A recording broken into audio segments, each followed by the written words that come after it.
The Amazon jungle, one of the world's richest natural environments. This ecosystem is itself a sort of giant organism made up of numerous layers, from the dense forest canopy right down to the waterlogged soil.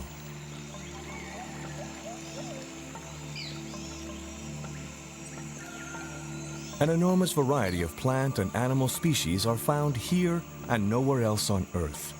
Many of them haven't even been discovered yet.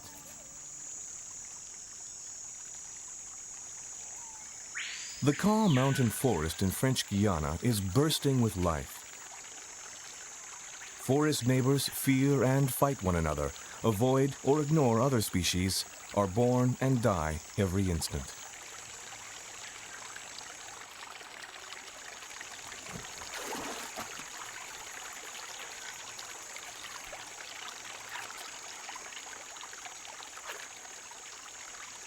It's a green hell for some, a plant paradise for others, but a place where all take part in the daily struggle for survival.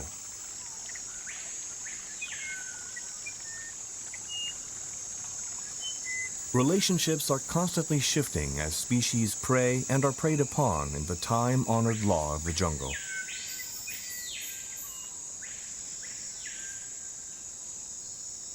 But here, like in the savanna, there is one species which has nothing to fear. The jaguar is king of the Amazon forest and the most noble of the continent's big cats.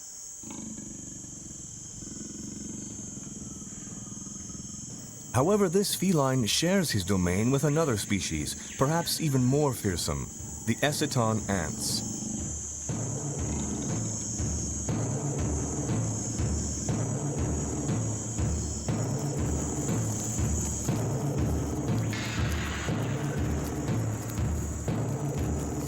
On the ground, at the foot of a giant tree, the Eseton army is on campaign. These thousands of ants are all sisters, daughters of the same mother, their queen.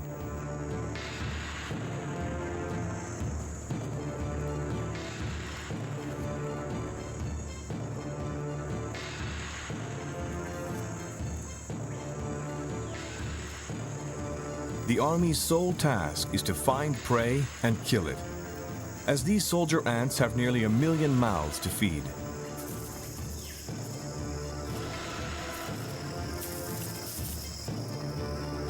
The Eseton have a tried and tested battle tactic, the steamroller strategy. A great battalion spreads out along a front line stretching some 20 meters, and the successive lines of soldiers catch small animals by surprise. It's certain death for those that can't move quickly or don't have a solid shell.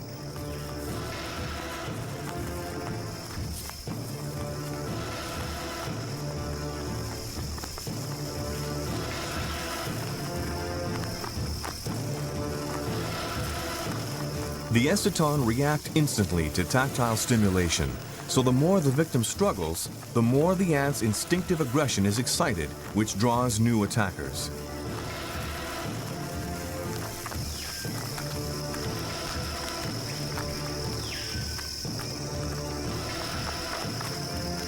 There are few insects that manage to escape the ant's grasp once attacked.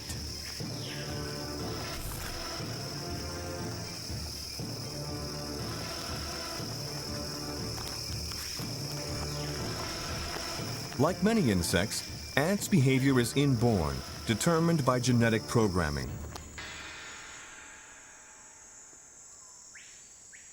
However, mammals are different. This young jaguar is nearly 2 months old, but it still lives by its mother's side, as it must be taught everything before it's able to fend for itself. As yet, the young cub has not learned how to hunt, but for the other forest dwellers, it still represents a potential threat.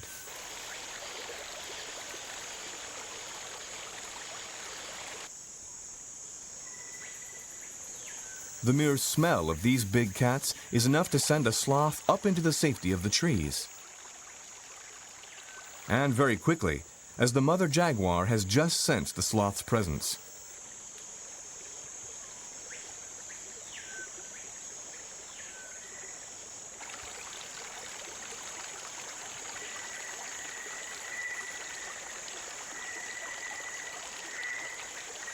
The cub is curious about everything that moves and still oblivious to the dangers of the forest.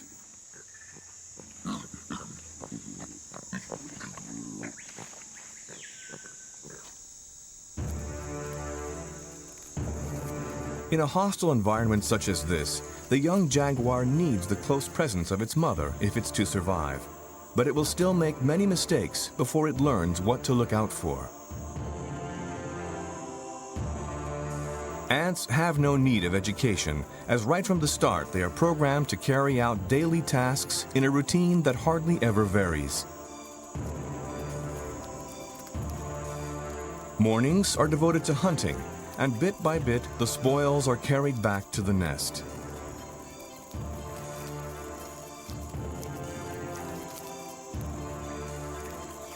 For the colony to function efficiently, these warriors must work cooperatively. And although they're sisters, they're not all the same size. The small ants have cutting mandibles, and the larger ants pointed ones.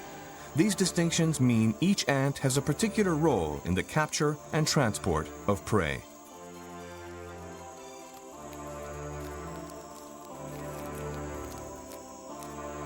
By afternoon, the Eseton have begun heading back to the nest. They're nomadic ants, and will soon be starting their daily move. Although insects have nothing more to fear now from the soldier ants, there are other dangers which await them.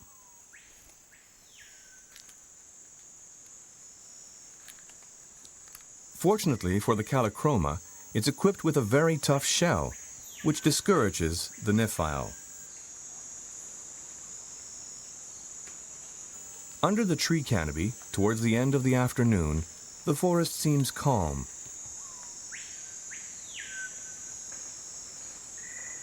But in fact, it's a hive of activity, because the Eseton are on the move.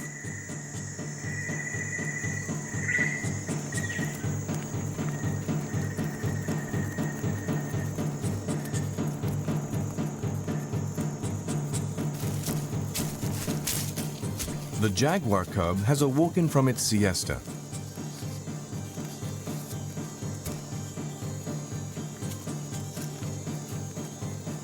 Sniffing around its territory, it discovers a miniature army which has divided its playground in two.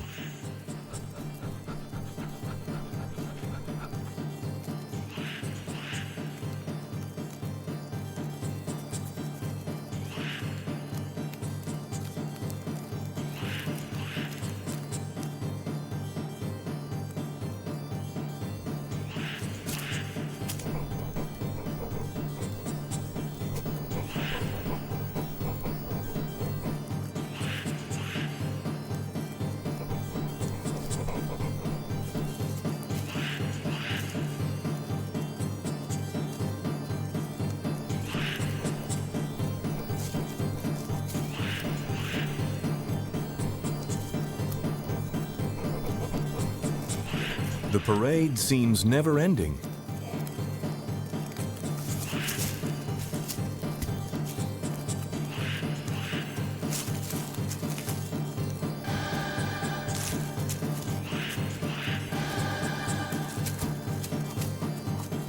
This is a new experience for the cub, which is watched attentively by its mother.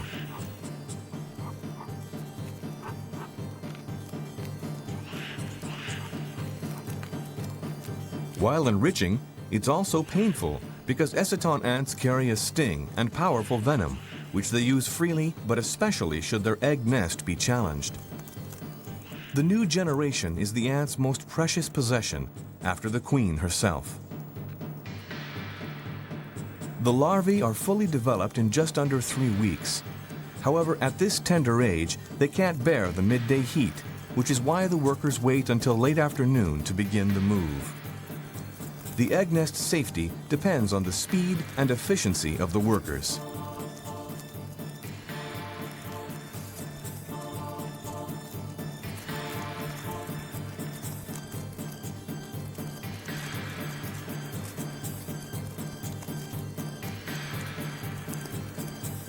The activity of the whole colony is directed towards moving as quickly as possible. To speed the egg's transport, hundreds of ants make bridges, stairs, and gangways out of their own bodies.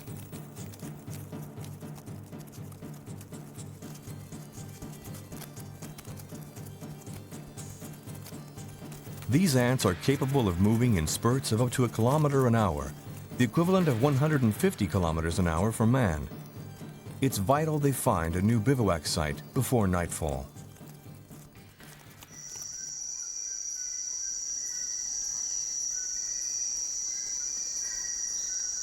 There are other species which prefer to wait for the night to go into action. The callichroma is not a nocturnal species, but these others are off in search of food. Although darkness gives them cover, it's still a dangerous mission, and each insect has its own particular protection. The most attractive-looking prey often has the most dissuasive weapons. This caterpillar secretes a liquid distasteful to the praying mantis.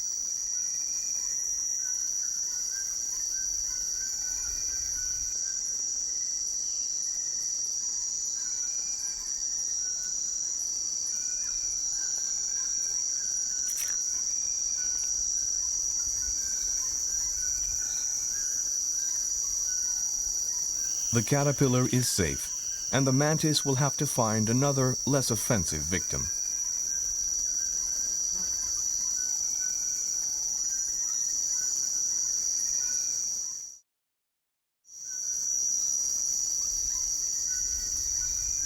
More ant colonies have appeared and are marching through the forest undergrowth. But it's a different species, which has come to stalk the Amazon nights.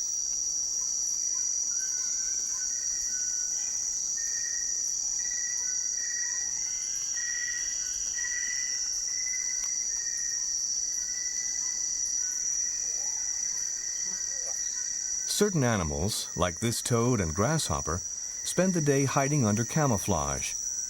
By night, they dare to reveal themselves.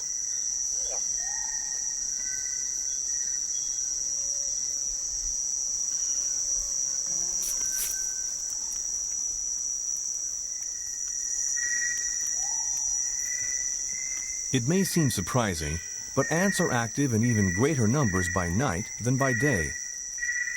These monster ants, the Periponera, are 3 centimeters long, and just a couple of their stings are enough to kill a man. The praying mantis is careful not to approach them.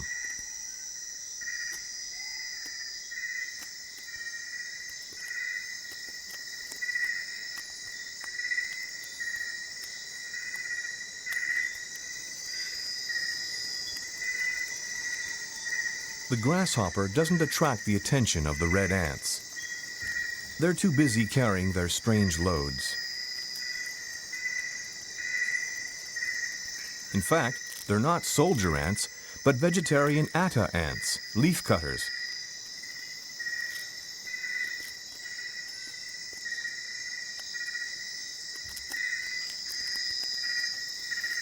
The cutter ants are helped by smaller ants, which prevent parasitic flies from laying eggs on the leaves.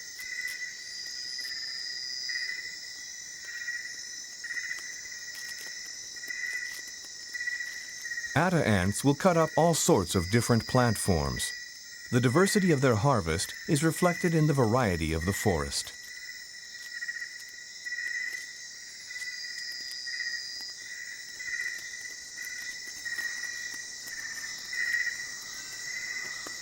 Unlike the nomadic Eseton ants, atta ants are sedentary. They always use the same familiar paths between their feeding grounds and their underground nest. Over the years, they've marked these routes with pheromones, smelly secretions which act as signposts. Using this system of marking, the atta ants have built up a whole network of roads through the heart of the forest.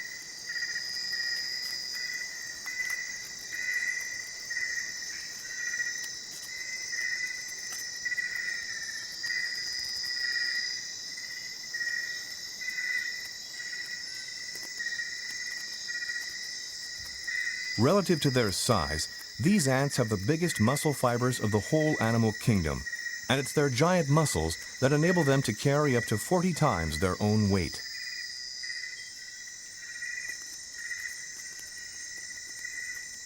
The atta's strength is mirrored by their endurance.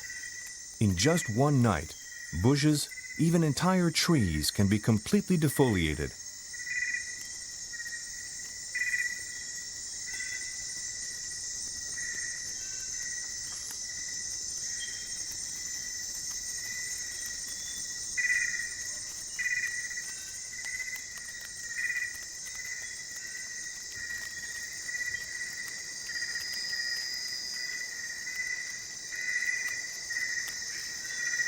Once the carrier has reached the entrance to its underground nest, it is relieved by another team of workers and free to set off again.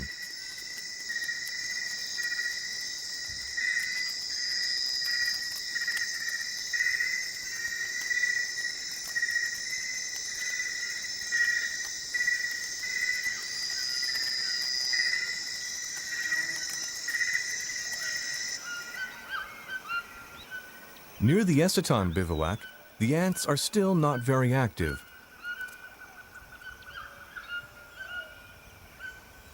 Some are waiting for the first sun rays to warm up, others are drinking the dew.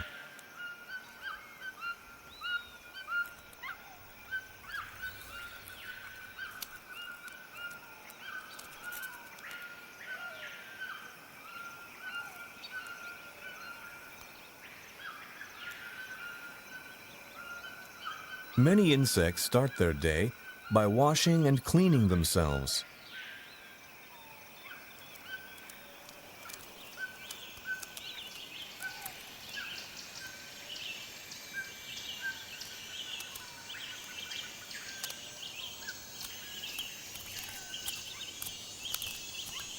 Each has its own particular routine.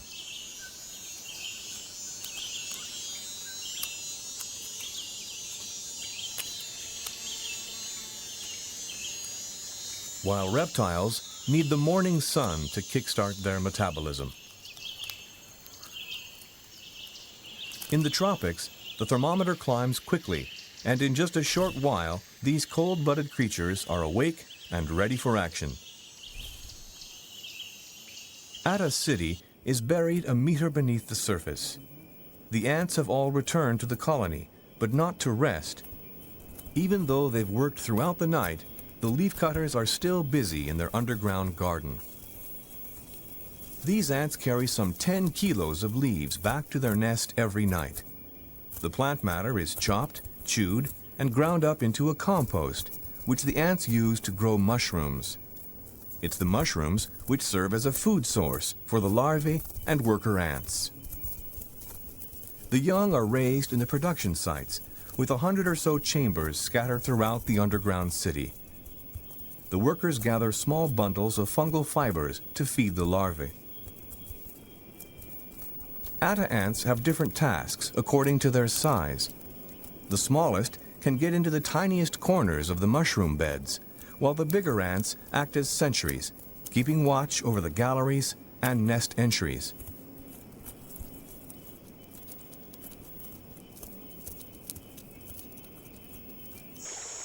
The jaguar cub already knows its way around its territory. It's even familiar with the river.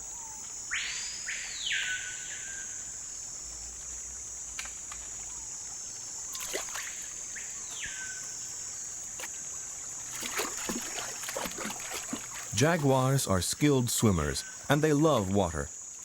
They're often to be found stalking the forest's many riverbanks.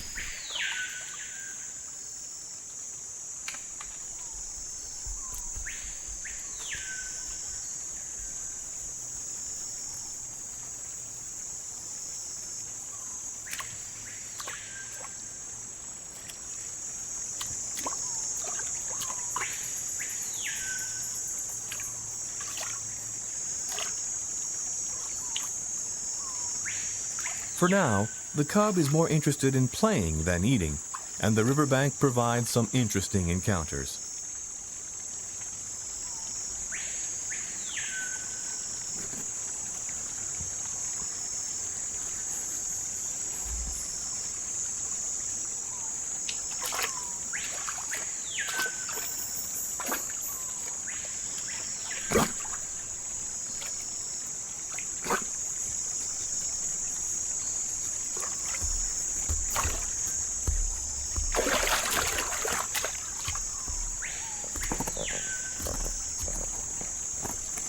The tortoise doesn't respond to the jaguar's playful advances.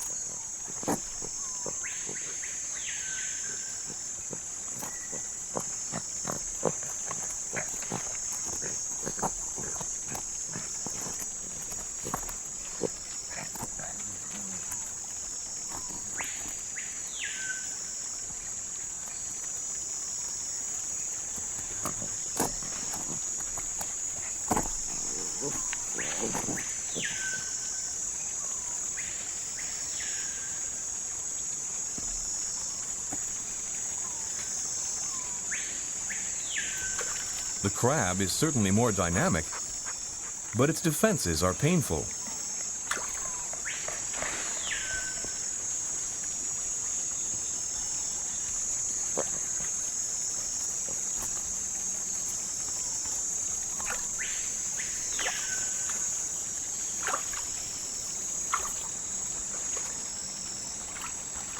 So the stoic tortoise will be victimized again.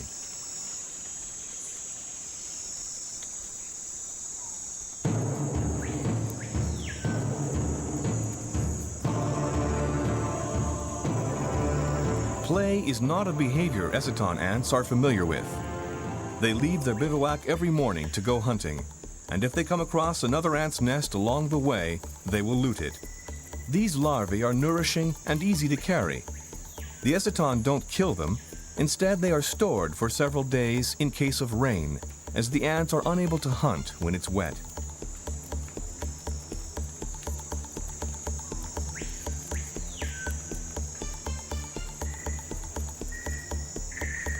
Even the coral snake gets out of the way of the advancing army. Although this snake has the most poisonous venom of all the Amazon forest reptiles, its weapon has little effect on the ants.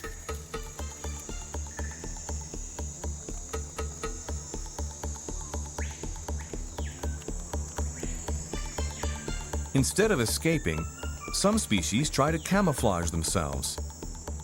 If this tactic is to be successful, the locust must remain completely still.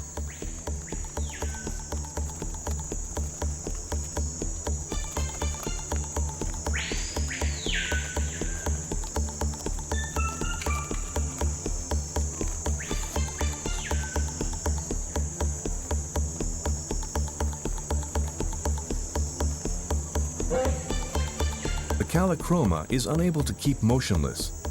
It shifts its legs and antennae and draws the ant's attention.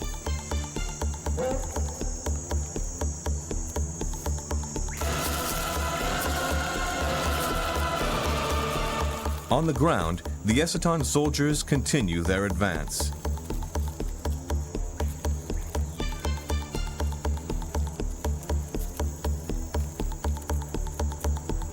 But for now, their presence hasn't stopped the callichroma from pursuing its goal in life, to find a mate. Perched on a dead balata trunk, the callichroma is on the lookout for females and not paying the ants much attention. Some are luckier than others, but if the male callichroma waits long enough, a female may come along.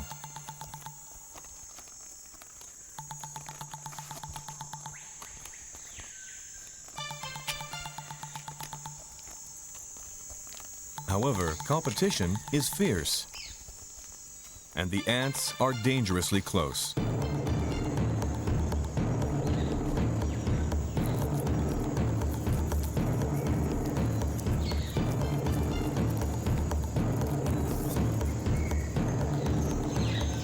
There are few species which aren't menaced by the Eseton. However, these birds are watching the ants with interest, in the hope of catching a fleeing insect, or even robbing the Eseton of one of their victims.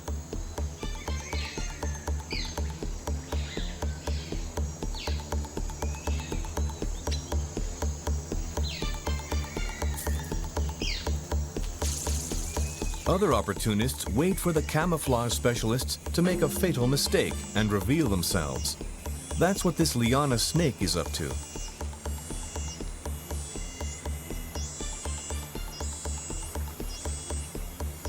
The lizard has attracted the serpent's attention by attacking a locust.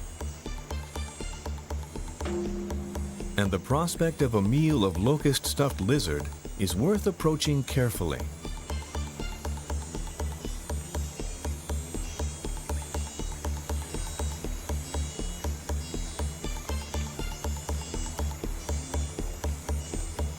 Opportunity missed. The feast will have to wait.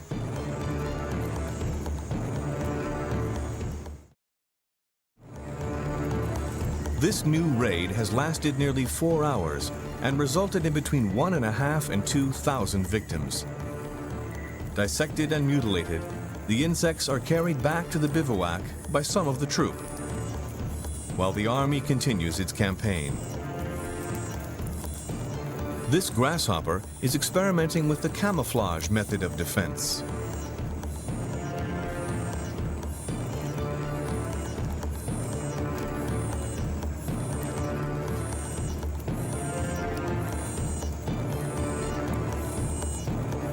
The julid, a type of myriapod, is saved by its foul-smelling secretions.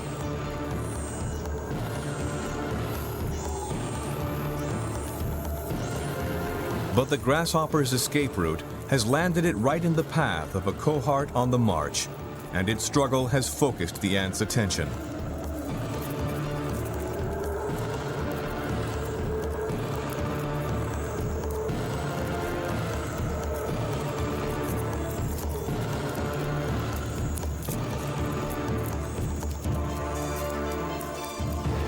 The hunt has come to an abrupt end, and in just a few minutes, the army makes a sharp turn and doubles back on itself.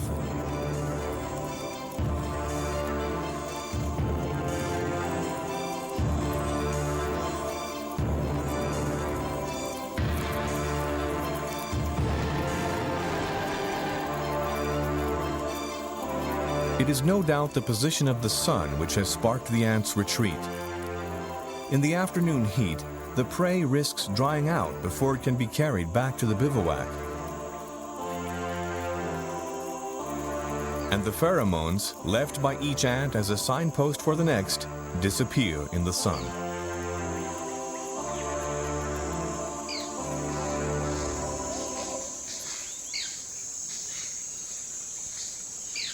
At the bivouac, several hundreds of thousands of Eseton are gathered to protect the queen and the egg nest, which is installed in the heart of the ants' organization.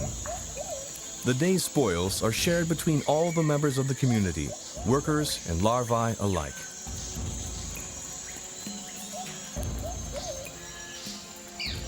The bivouac has been set up at the foot of a giant tree, a perfect site during dry weather. But the dry season is drawing to a close, and a storm is approaching. The Eseton must find a new shelter for the larvae, which are now at the last stage in their development, the delicate phase of cocoon weaving. After a quick site inspection, the ants opt for an underground hollow, and the workers begin immediately transferring their egg nest.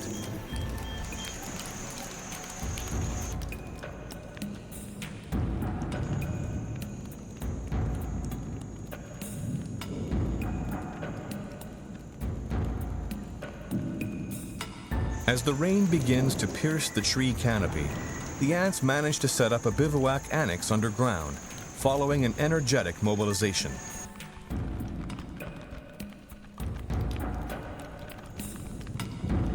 This is a real nursery where the larvae can weave their cocoons under the guard of more mature ants.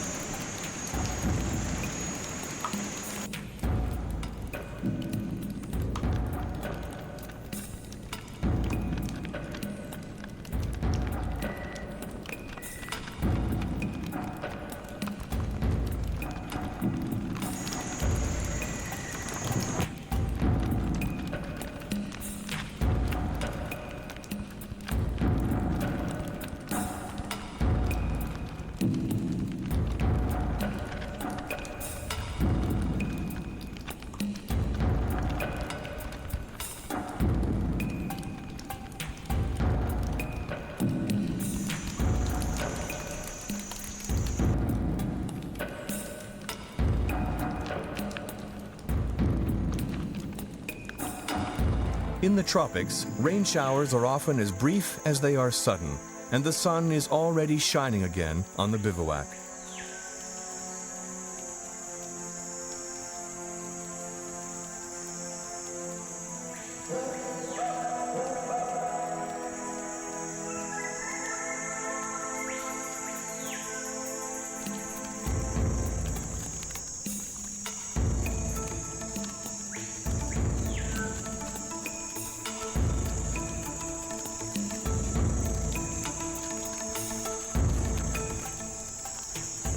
The hunters, caught out in the rain, are making their way back to the colony.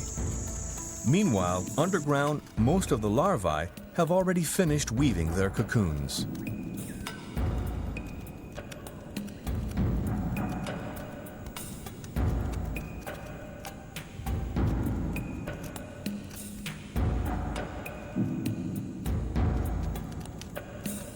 Rain is probably the Eseton's worst enemy.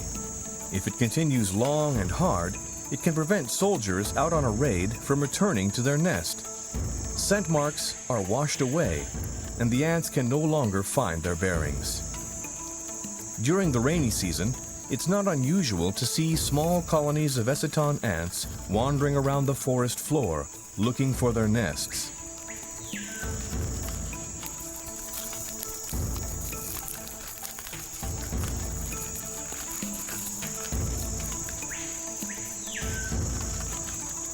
For once, the rain hasn't done too much damage. It served more as an alarm. Most of the colony has gone in search of a new bivouac site, which is better sheltered.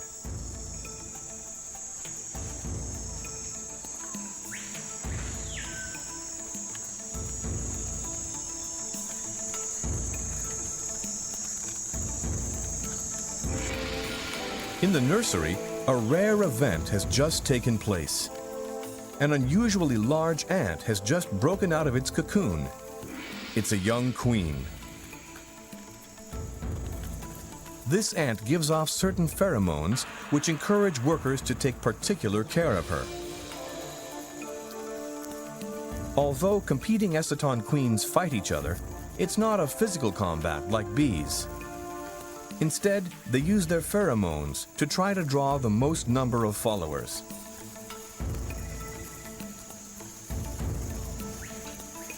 But it's already time to move on. The majority of the colony march ahead of the two queens, which are a good distance from one another and barely visible behind their close guard. Sentries keep watch along the length of the route.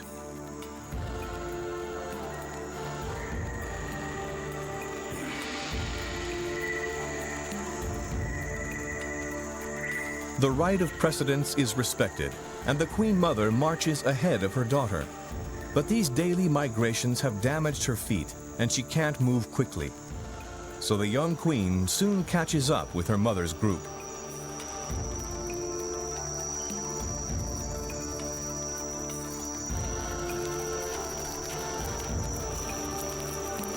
The proximity of the two queens and the intermingling of pheromones confuses the ant escort.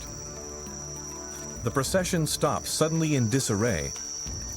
However, this holdup could put the queens in danger, and angry guards with their mandibles raised swarm all over the immobile queens.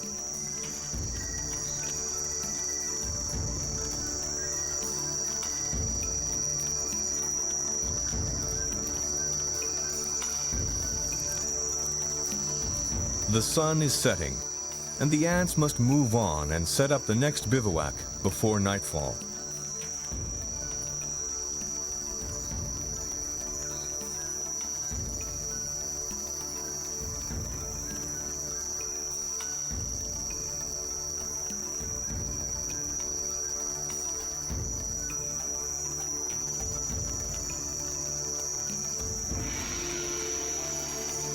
The young queen has now overtaken her mother and is in front. The enormous bunch of ants splits up as a majority move to join the new queen's procession.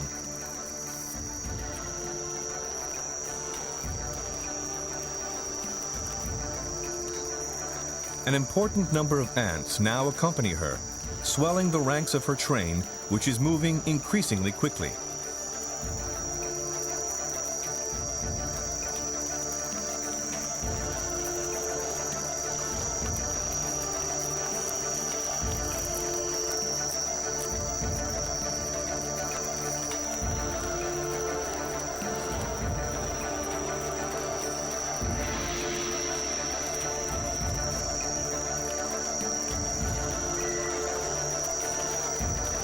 Any insect which makes the mistake of getting too close to the escort is immediately attacked.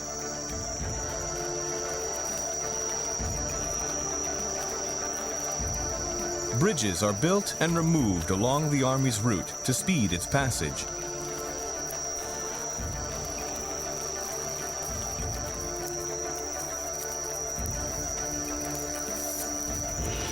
It's now too late for the other colony to follow behind.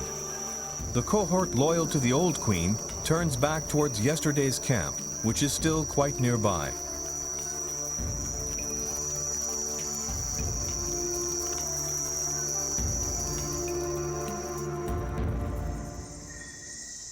The Queen Mother's colony has been reduced to a fraction of the size it was. Nature has seen to it that the young princess will assure the continuation of the dynasty. If the old queen has enough strength, she'll spawn a new generation and her colony will be restocked.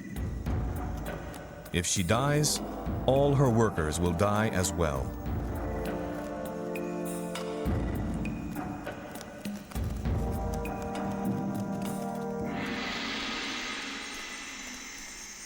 Night or day, whether animals live alone or in colonies, individuals must ensure the survival of their genes if the species is to perpetuate.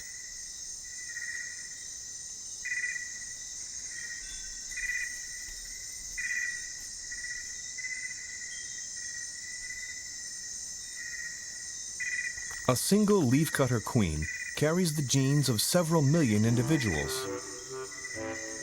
The worker's priority is to feed the new generation and thereby ensure the queen has a sufficient number of followers to serve and protect her.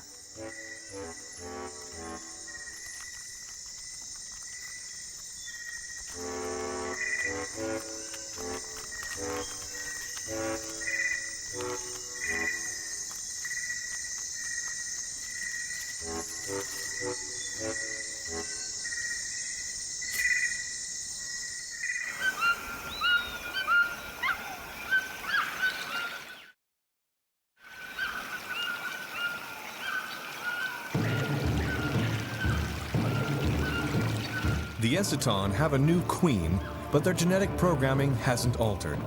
No sooner are they awake than they're out hunting.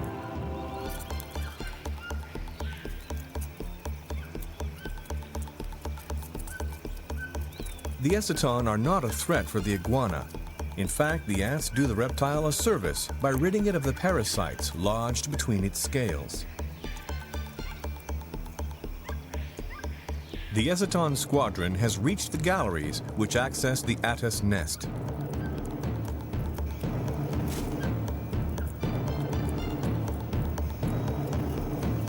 At the entrance, Atta sentries have already been attacked by the first Eseton scouts. Soldiers invade the galleries, but a pheromone emitted by the atta sentries alerts the rest of the colony.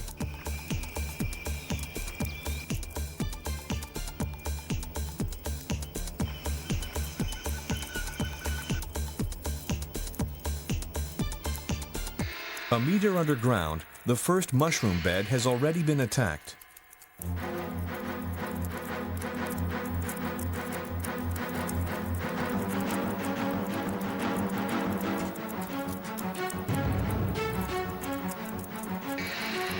The Eseton are looking for prey to capture, but here they find only fungi and inedible gardening ants.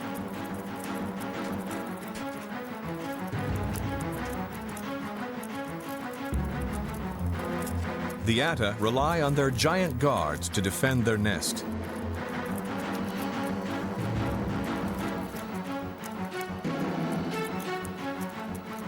At first, the Eseton seem to have the upper hand. They outnumber the atta guards, and they're armed with a sting. The atta guards have only their mandibles, but they use them like powerful shears to decapitate their assailants, while they themselves are killed by poisonous injections.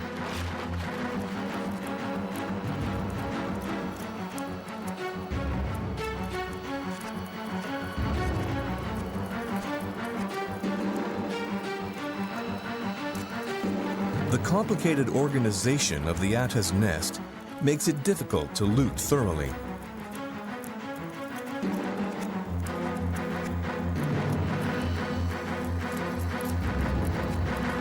The larvae are scattered throughout 100 or so chambers, of which the Eseton have found only 1 or 2.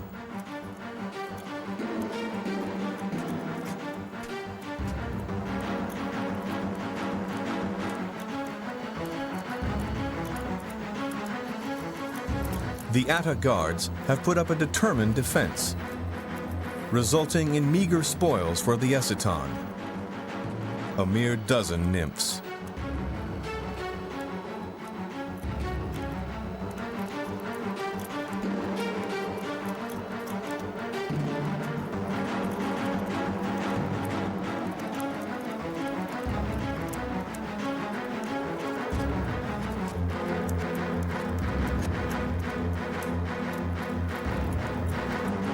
The Eseton begin their retreat, making their way back to the surface, leaving behind them a tangled mass of dead and dying ants.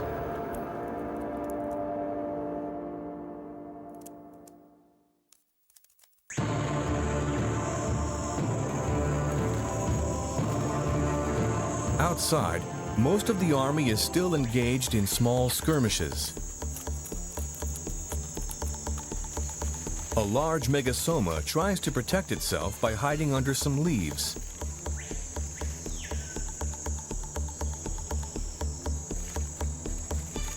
But a hurried escape seems the only way to rid itself of these predatory ants.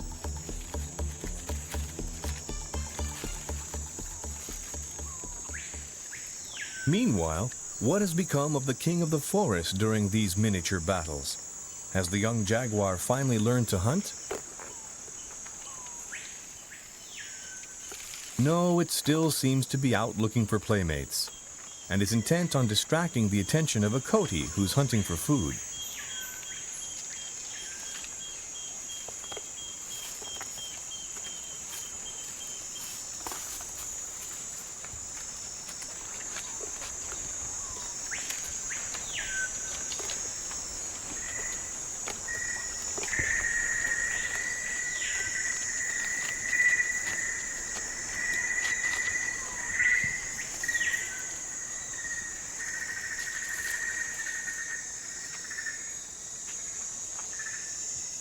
The jaguar cub really does just want to play.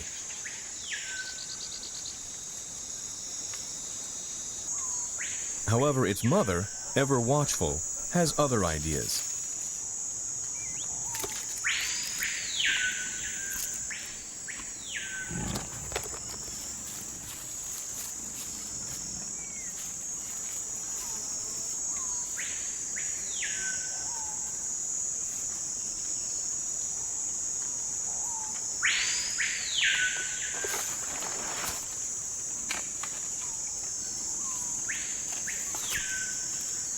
It's through playing and observing its mother that the cub will develop its own hunting instinct. But it's a little too early for this jaguar to live up to its royal reputation.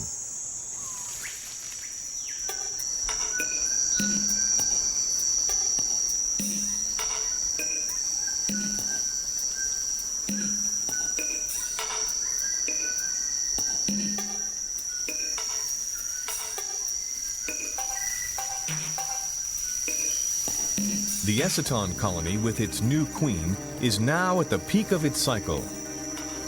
This afternoon, a community of nearly 1 million ants is getting ready to move again.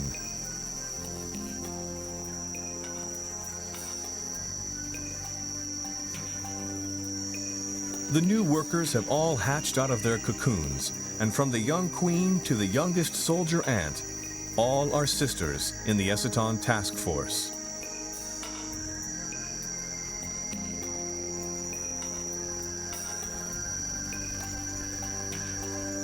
A million individual organisms, or one sole unit, the colony.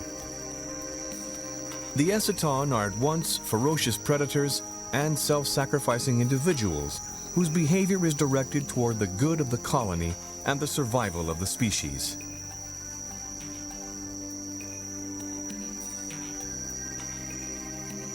This tendency is particularly apparent once the bivouac has emptied out and the Eseton's complex living structure is revealed.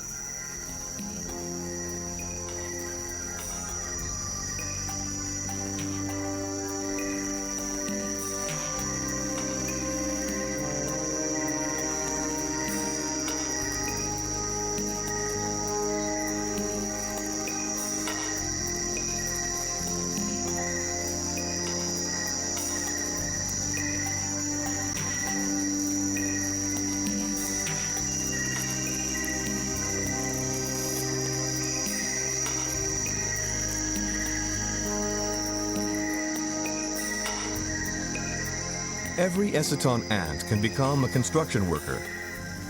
The first ant to come up against an obstacle freezes when it feels the contact of another ant trying to climb the same obstacle. A new wave of arrivals grasp each other's pincers and mandibles and in turn become immobile, forming a bridge of thousands of individuals.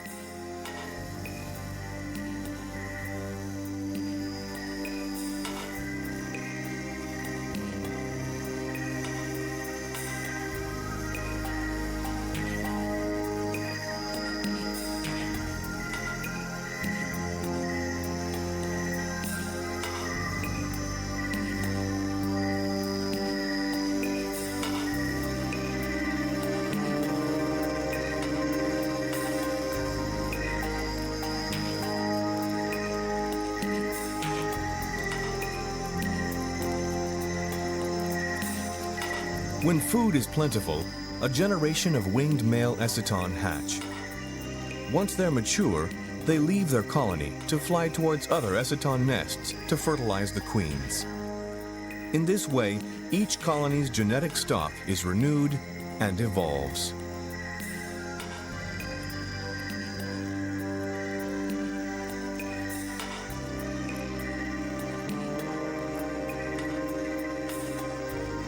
Even the dangerous soldier ants are capable of transforming into a motionless crowd to form a sort of carpet, providing a dry passage for the rest of the colony to cross without getting wet.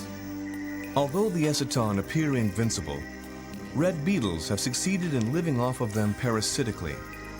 Found throughout the Amazon basin, the beetles imitate the ants' pheromones and tactile contacts, which allows them to steal some of the prey the Eseton capture on their raids.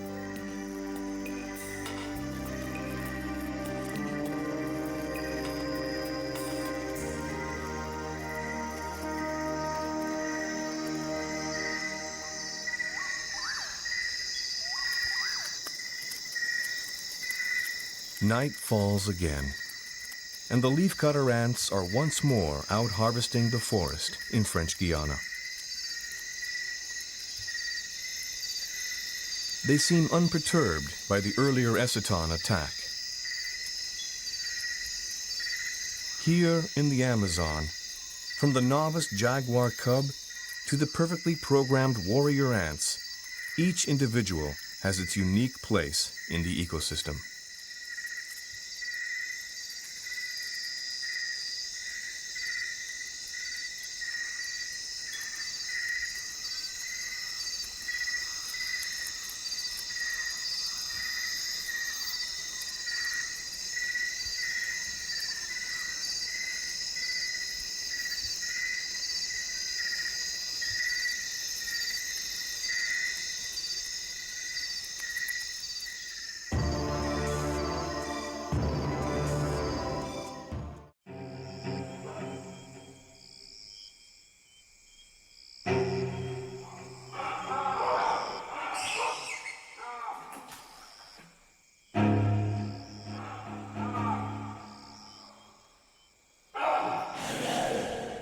In the beginning, there was nothing, or almost nothing. Nothing other than Thoth. Now, Thoth was a god who was terrified of loneliness and the dark. So he decided to create light.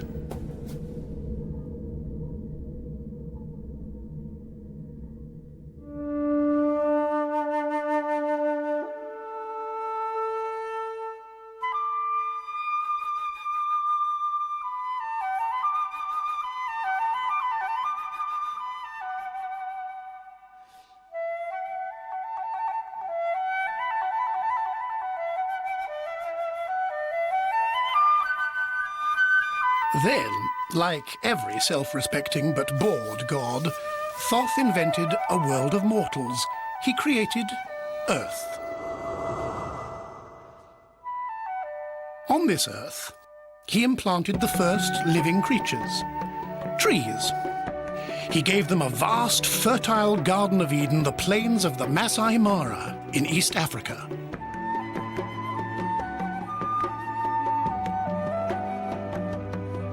Here, on this earthly paradise, the trees multiplied.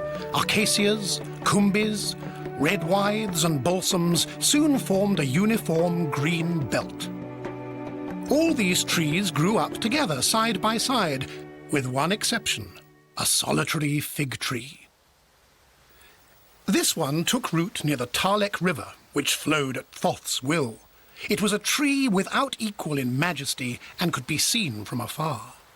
The biggest tree in the Masai Mara, it had a trunk 6 meters in circumference to support the weight of several tons of branches. And, like every fig tree in the Masai Mara, it had its own fruit-bearing cycle. But very quickly, Thoth grew tired of admiring his plantations. Their stillness bored him, so he created animals.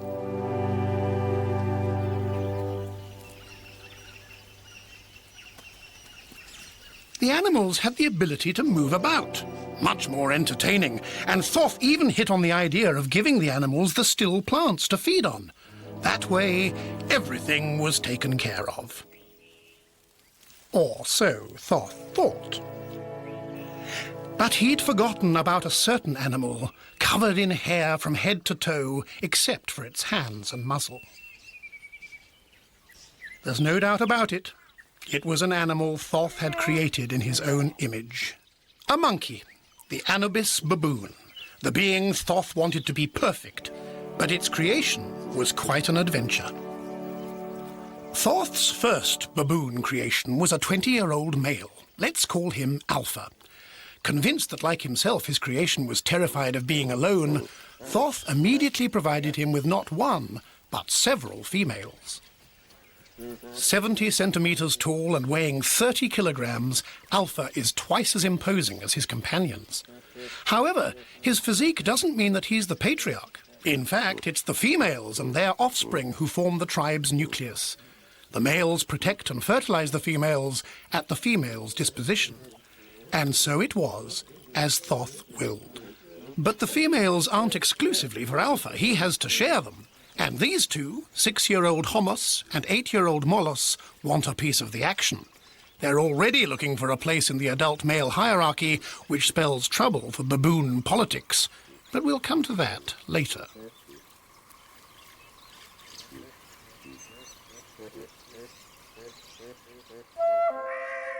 For now, Thoth must spend 1 or 2 of his divine days teaching his cherished creatures the art of living. He gives them a tree as their chief habitat.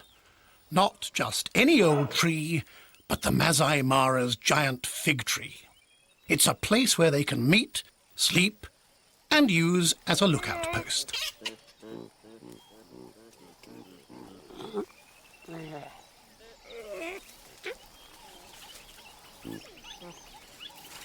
The baboons like their tree so much that they're only driven from it by hunger. In the morning, the first to start feeling peckish gives the signal, and the others follow.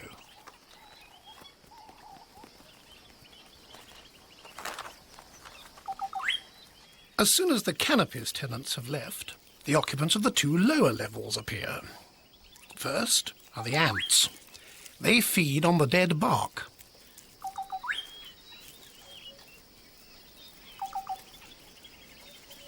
The lizard comes out to reheat his cold blood in the morning sun.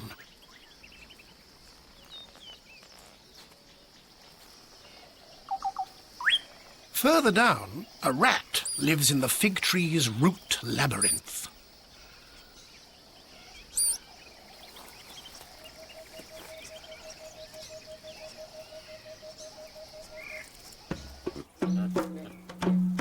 Meanwhile, the baboons are on the move along the riverbed. It has almost dried up, but its banks are a precious store, providing bulbs, roots and tubers, the baboon's main food source.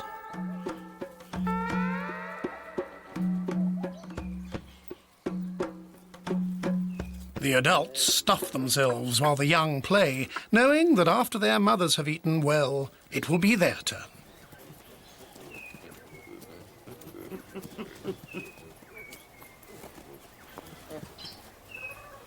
Reedbuck have impressive antlers which are particularly effective for chasing unwelcome visitors, but there's no danger for the baboons. Thoth wanted the Masai Mara to be a permanent oasis, and so it was. The still plants are in sufficient number and variety for the region's inhabitants to have their fill almost all the year round. There's no feeding competition either between the monkeys and this bird, the saddle-bill stork or jabiru. In fact, the baboons live in harmony with all the vegetarians of the Masai Mara, even the elephants.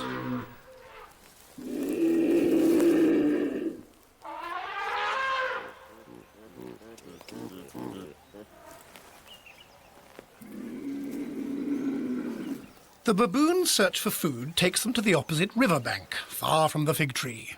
They wander about the vast marshy plains, the feeding place of all sorts of other herbivores.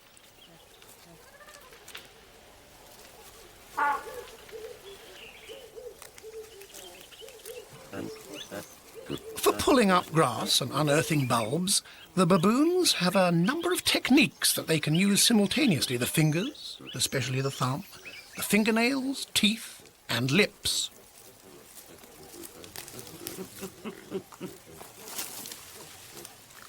The young acquire this know-how by mimicking the adults.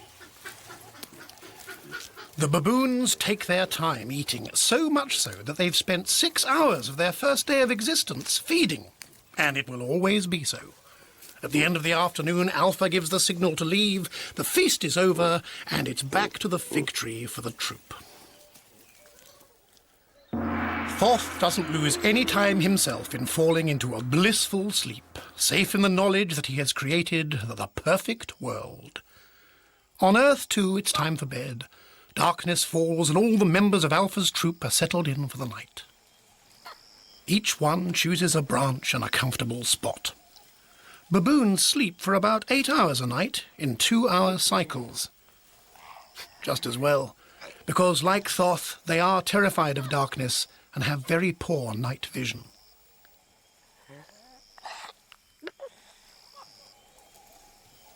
While most of the troop sleep, a few females who are suckling stay on guard.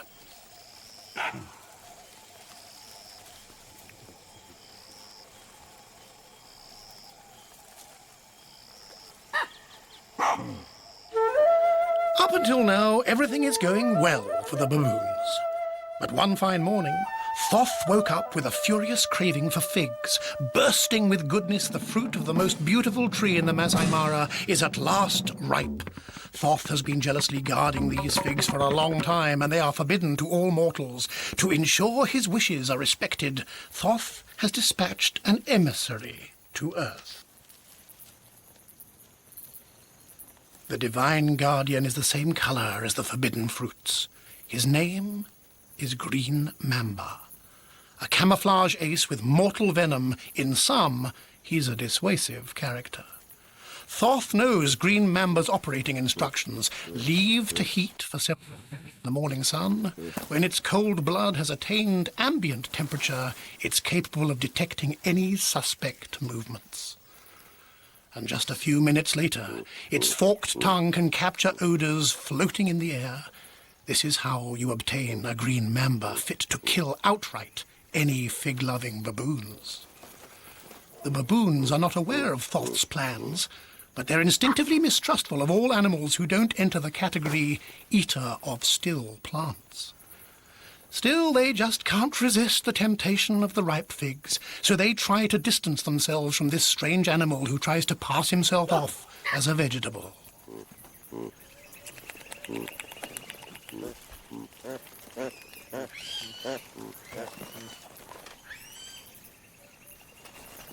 The youngest don't know how to get rid of the slithery killjoy. But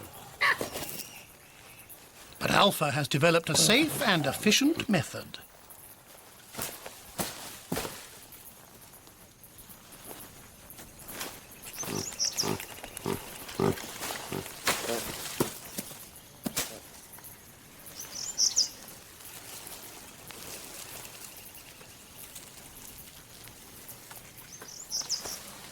Once the serpent has been forgotten, Alpha can enjoy the forbidden fruits in peace.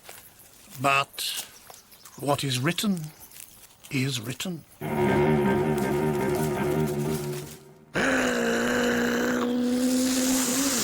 Alpha should have known not to mess with divine injunctions, but the temptation was too much. All those juicy figs. And now the whole troop has started stuffing itself. No holds barred. Celestial fury descends progressively upon Earth.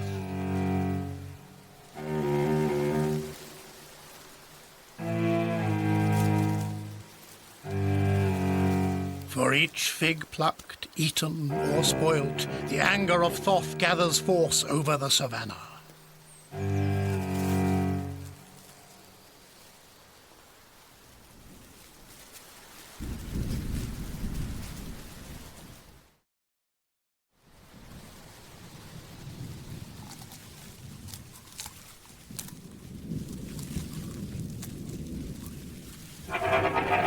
Frightened by the menacing sky, the youngest leave the extremities of the branches and take refuge near the trunk.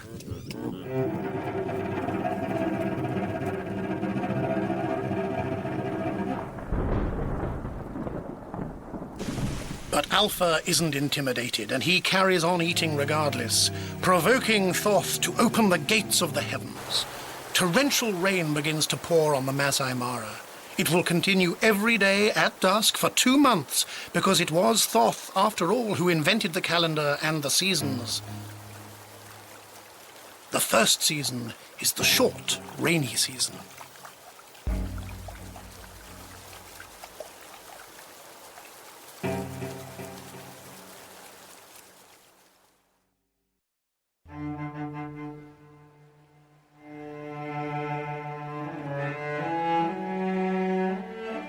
It has been raining throughout November and December. The Talek River has filled its bed, cutting the plains in two and making life difficult for the baboons.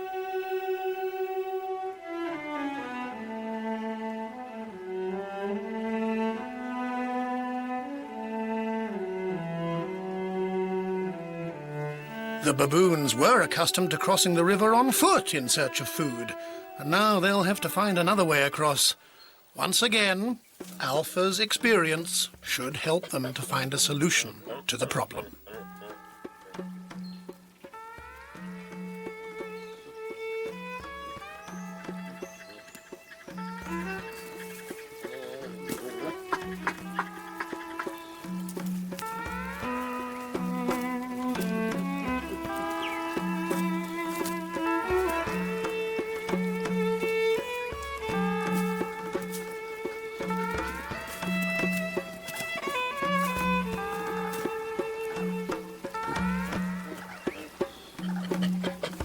In fact, the clouds of Thoth's anger had a silver lining, as the rains have brought tender shoots up from the fertile soil.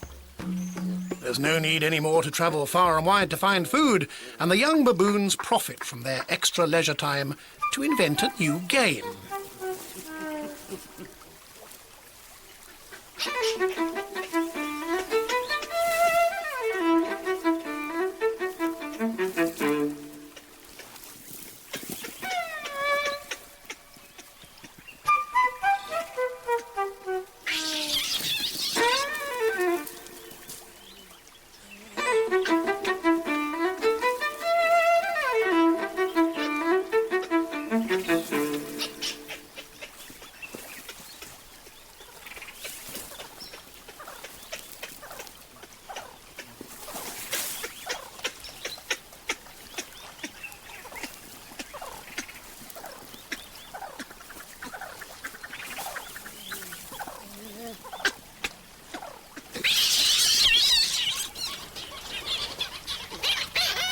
The whole savanna enjoys the results of Thoth's outburst. As the baboons explored their renewed pastures, they distanced themselves from their habitual fig tree neighbourhood.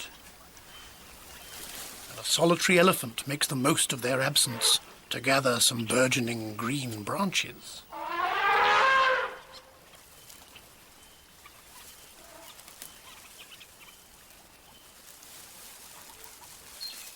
Nearby, all sorts of herbivores savour the tender new grass.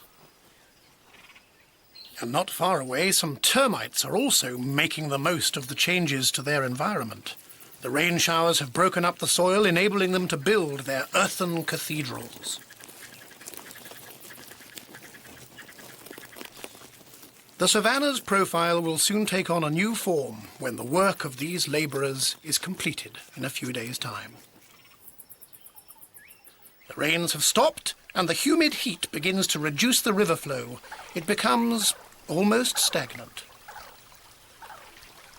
The rat, the fig tree's garden tenant, has been waiting for this moment for a long time. The tiny water droplets suspended in the air transport tempting odours. There's definitely a smell of nuts, but there's a meaty smell too, and his nose doesn't let him down.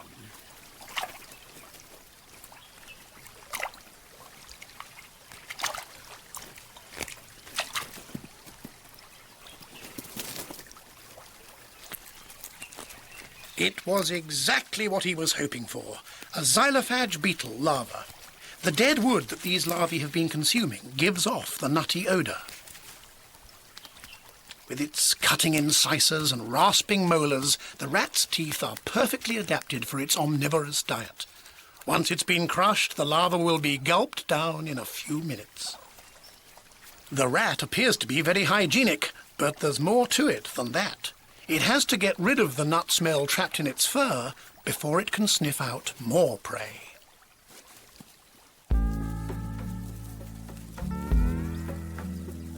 The tempting nut odour also reaches Alpha and his troops' nostrils. The baboons have returned to the vicinity of their fig tree. The dead acacia branches have been softened by the rain, allowing xylophage larvae to dig new tunnels. The smell of this still plant is enough to give a vegetarian mobile animal a taste for carnivorous things. Alpha exercises his right of precedence. Then the young follow, imitating him in their own manner.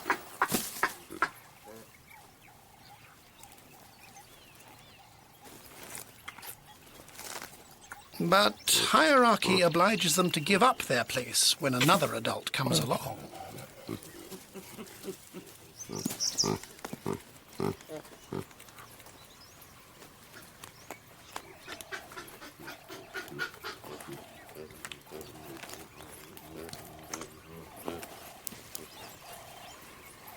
All this place swapping is rather disturbing for the other branch occupants, the ants. They had made their latest home here, but the news gets round quickly that it's time for immediate removal.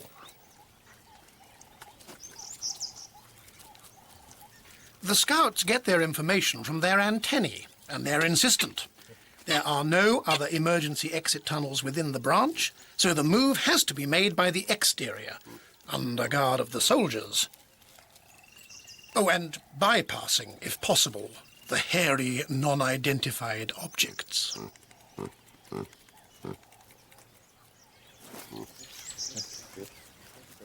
Unlike figs, larvae are not forbidden food, so what has brought the green mamba to the neighbourhood?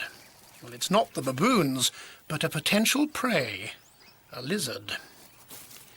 Faced with this elite killing machine, the only chance the lizard has of escaping is to camouflage himself in the grass. The trick has smothered his tracks. Confused, the serpent doesn't know which way to look.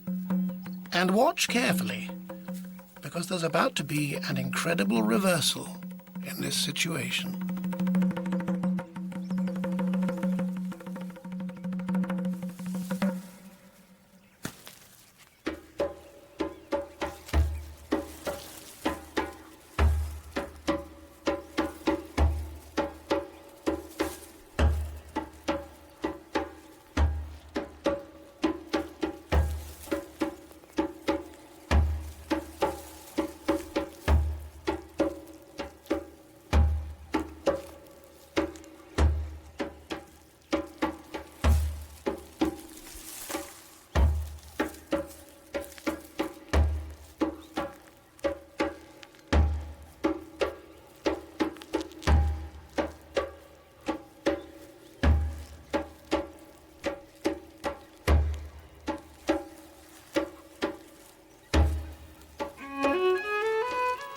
The snake is slowly asphyxiated.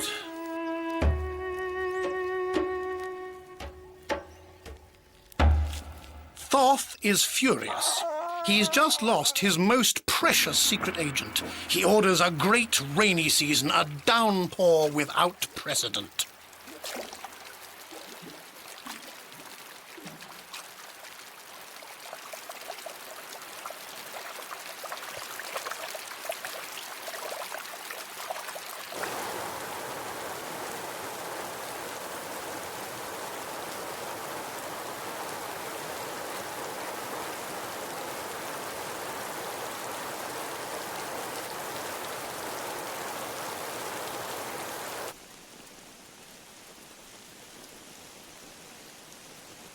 When the celestial gates close again, all the baboons can do is observe the extent of the damage.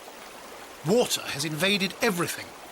The Talek River has spilt over its banks onto the neighbouring plains, and as the ground is already saturated, the overflowing water ends up back in the river. In these conditions, it's not even worth looking for a crossing. Some strange mobile creatures have appeared since the flood, and they don't seem at all vegetarian.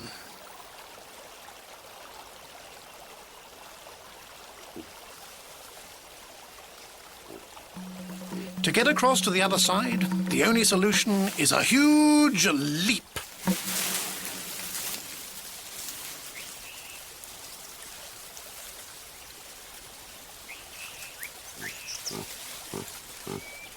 Following Alpha's lead, the whole troop makes the leap, while risking a fall which could end them up in the crocodile's jaws.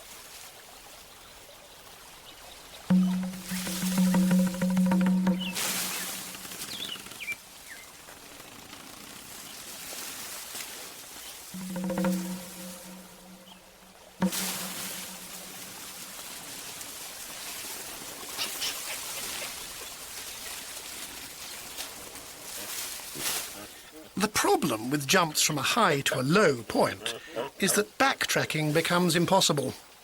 The rains have transformed the Talek River into an insurmountable barrier, and Alpha and his troop must start on a quest for a new tree. Unfortunately, the baboons can't always choose where they'll land. The acacia tree, full of thorns, leaves very bad memories. Some of the females must have been impressed by Alpha's acrobatics. Swollen pink hindquarters and languorous looks mean they're on heat, and they don't hide their interest in the adult males. Alpha has already given in to this one's advances, to another female's great displeasure. Coupling is brief but frequent in baboons. Did you say lust? One day, Thoth decided to play a trick on his creatures. He sent his collection of ticks to Earth.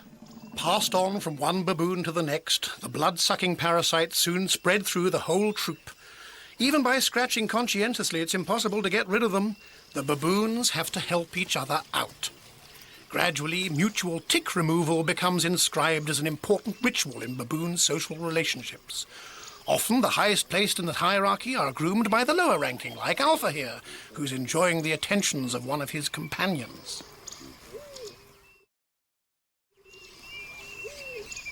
The females obviously take pleasure in grooming their young, and each other. It seems the troop knows how to turn all Thoth's tricks to their own advantage.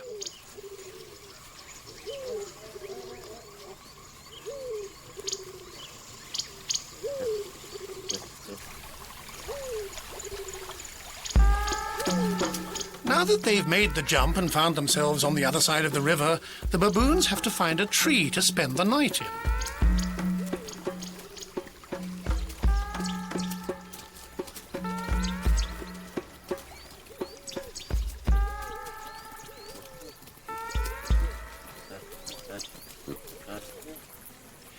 Back at the fig tree, intense activity is going on in the troop's absence. A colony of safari ants has set up a bivouac in a waterlogged soil at the foot of the tree. The army is on campaign and preparing a ruthless raid.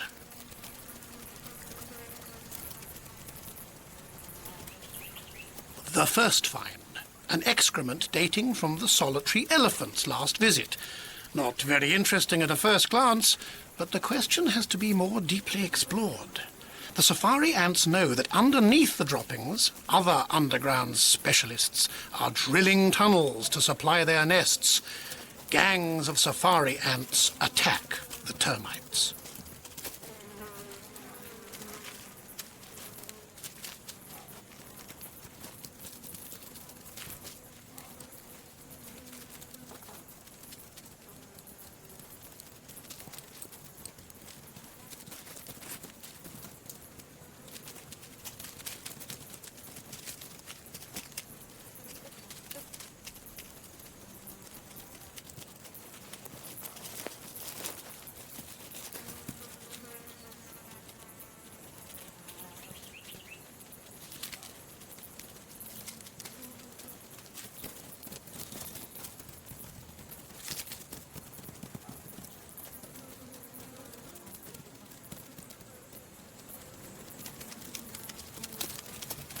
The termite corpses are deposited in a designated place. Once all the tunnels have been cleaned out, the ants gather together again in cohort formation to bring the spoils back to the bivouac. We know that ants can carry material up to 4 times their own weight, but the safaris look as if they're trying to beat the record. Perhaps it's military ardor which excites them.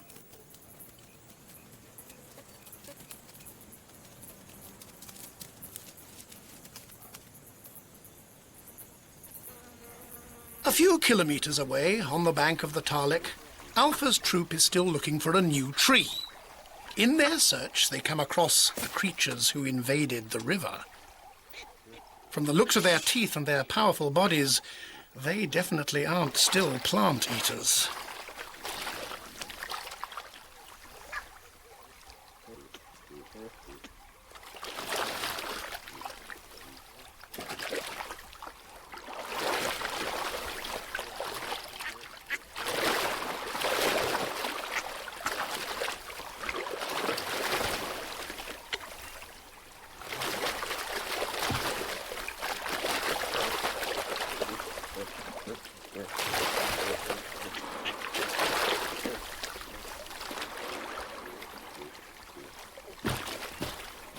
Alpha decides to move away from these croc-infested waters and begin prospecting in the forest instead.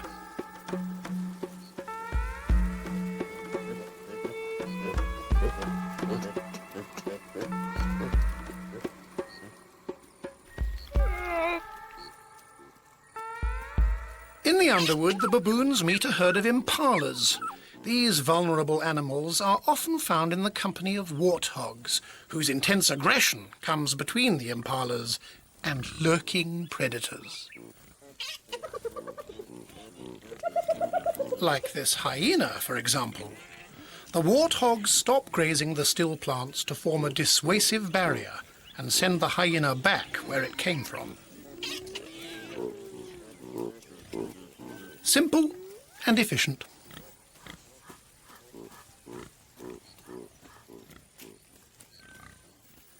Perhaps because of this, Alpha himself feels safe in this clearing. He just has to find a tree.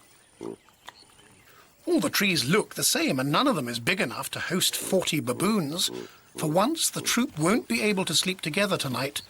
They'll have to split up.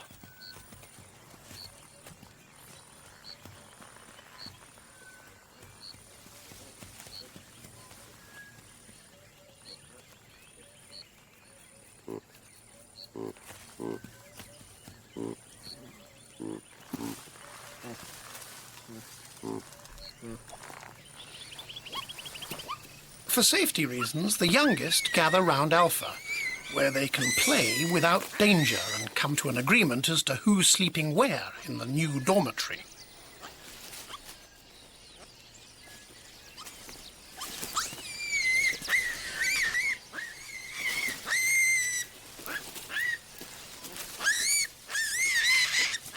Each one eventually finds a place, but before falling asleep, Alpha and the other adult males locate each other's positions in the canopy.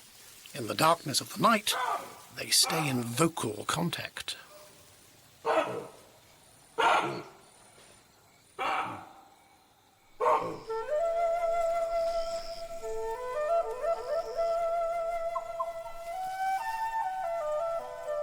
The next day, an early riser wakes up his sleeping companions and persuades them to get down from their tree.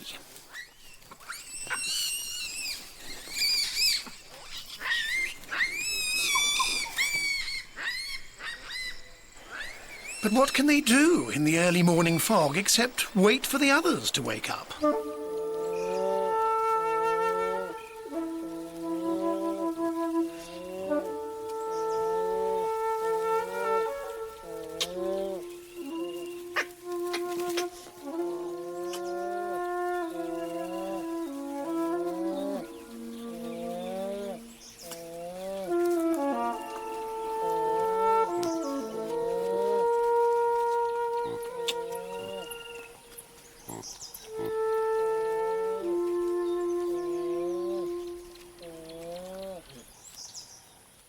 The last up seem to be anxious to explore. On the whole, Alpha's troop seems to be getting along well. Up until now, they've found a way of resolving their problems, got round difficulties, and bypassed risks. How about a peaceful life now? No such luck. Thoth is still sore and dissatisfied with the rains, floods, and ticks. He decides to sow discord in the savanna.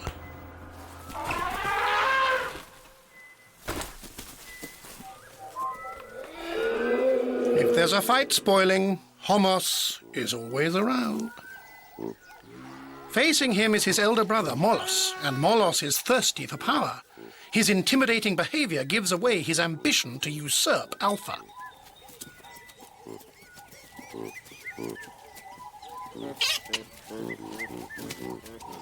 Alpha doesn't want to get involved, but he watches the family squabbles carefully.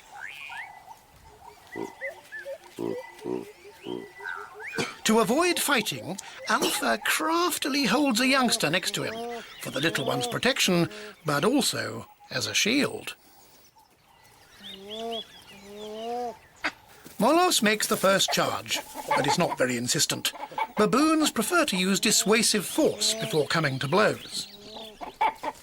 Hommus dodges the attack, and now it's his turn to provoke Alpha.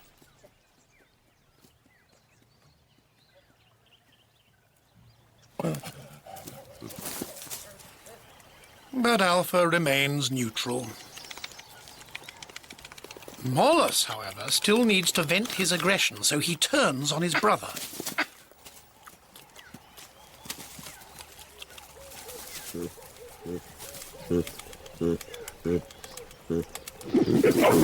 Hommus knows he's not going to win this battle against his older and heavier brother. Instead, he suggests forming an alliance with him against other members of the troop. It's agreed.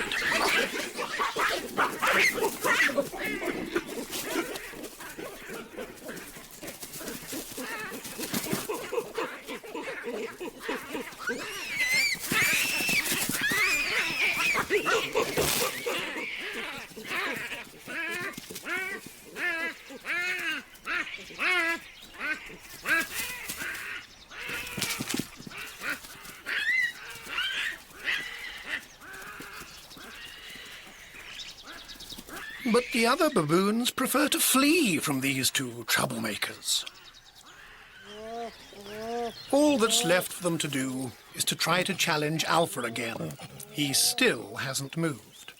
They'd really like a good old scrap, but Alpha has seen it all before. Mollusc can raise his eyebrows, Hommus bare his teeth. Their provocations leave him cold. In frustration, Mollusc sets out again after Hommus.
Mollusc wins in a victory of strength over cunning.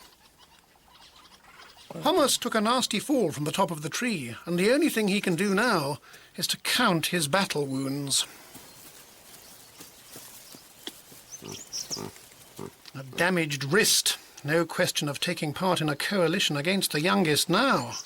And with his left cheek pouch ripped, it's going to be a while before he can chew normally. They're only superficial injuries and don't put his life in danger. However, as he lost the fight, he can no longer oust Mollusc. From now on, he'll have to submit to his brother's authority. There's no doubt about it from the way Mollusc is showing off. He's decided to make the most of his superiority. But there's a law in baboon society that will bring him down a peg or two. The lower members in the hierarchy must present their hindquarters to the highest place to be, shall we say, inspected. It's somewhat humiliating.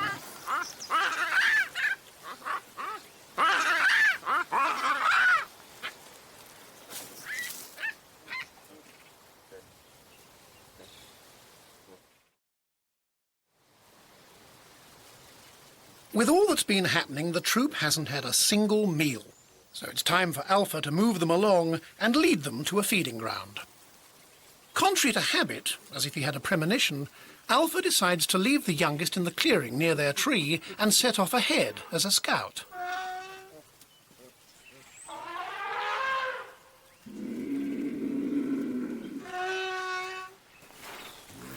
The troop of young mothers walk through the plains under the orders of their first lady.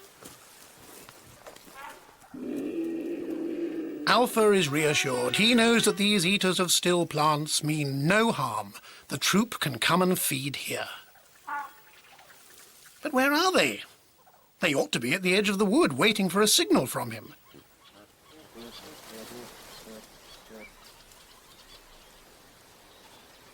Well, there must have been some sort of misunderstanding, because on the other side, the troop appear to be waiting for him to come and get them. Eventually, it's Mollus who takes the initiative to lead the troop to the meadow. Alpha seems to know that Mollus won't be long in ousting him. But for the time being, the young and the females aren't willing to change their habits. They catch up with Alpha for their daily feast.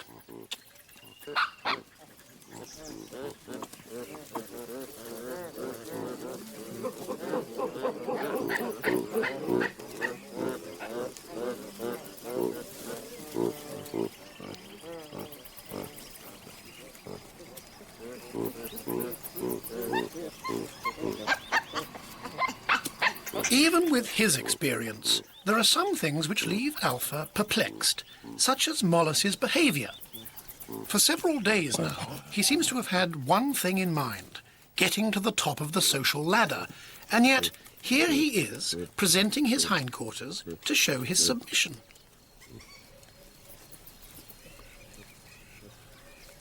Suspicious, Alpha refuses to get involved in Mollus's tricks. And the message is clear. When a baboon turns his back on you, it's because he doesn't want anything to do with you. Politics is complicated among Thoth's creatures. The borders are often blurred between dominant and dominated. In young males, the desire to gain power is often stronger than anything.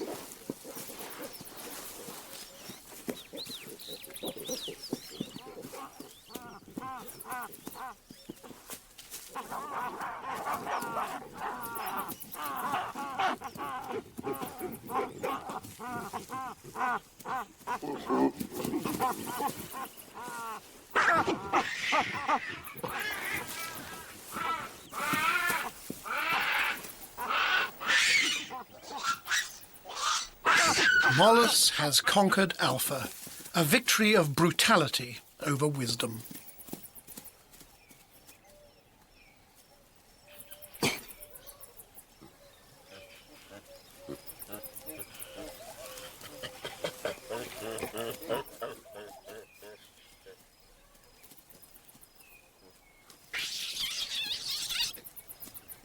Mollus is delighted to have finally achieved his goal, and to make sure everyone knows he's in charge now, he doesn't hesitate to terrorize the other members of the troop.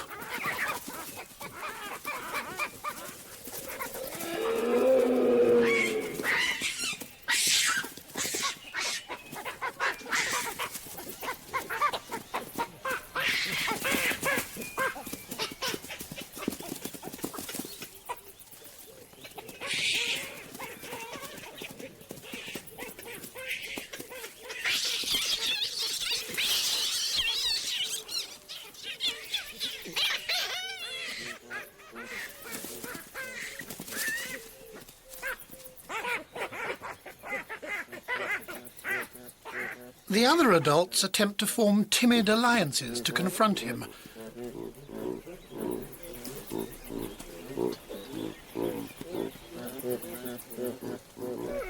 Only faced with such pointed arguments, it's difficult to remain resolved.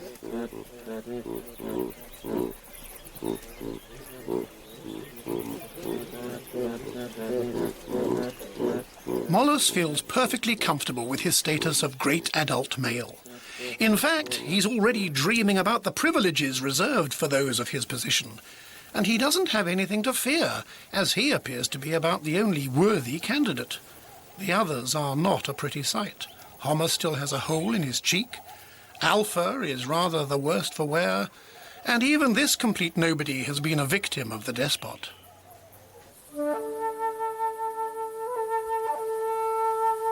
August. It hasn't rained for 2 months. Thoth has been sticking scrupulously to his calendar. It's the long, dry season. The herbivores have no other pastures than these yellow fields.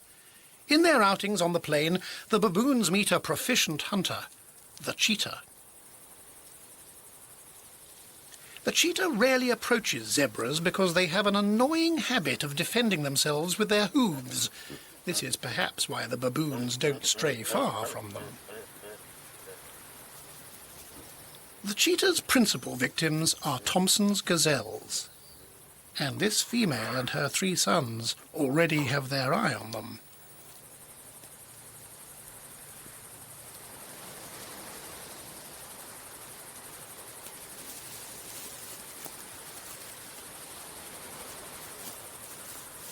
The mother hunts alone for her hungry youngsters.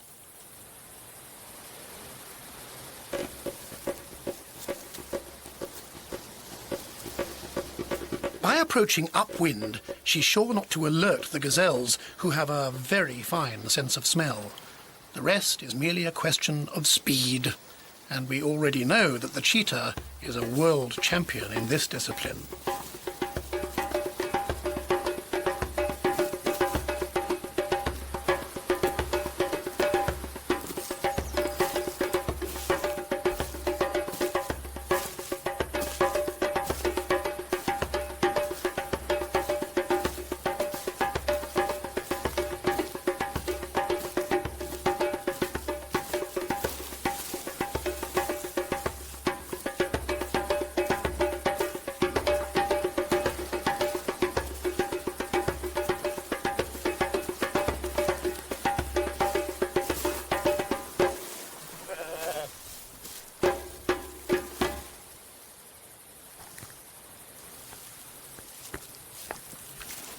Very low-cut nostrils enable the cheetah to catch her breath while she asphyxiates her prey.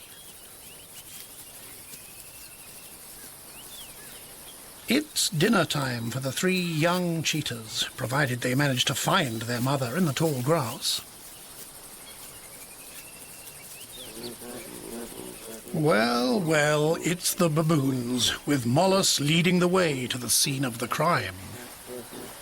The first on the spot are the cheetahs, but Molus, still as aggressive, seems to have decided to argue over their spoils. It's a rare sight in the savannah, a handful of baboons trying to scare off 4 cheetahs.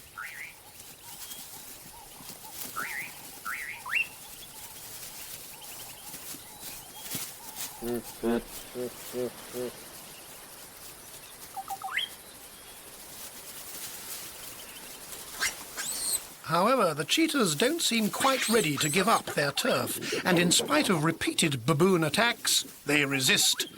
The fight equals out, but in bungling confusion.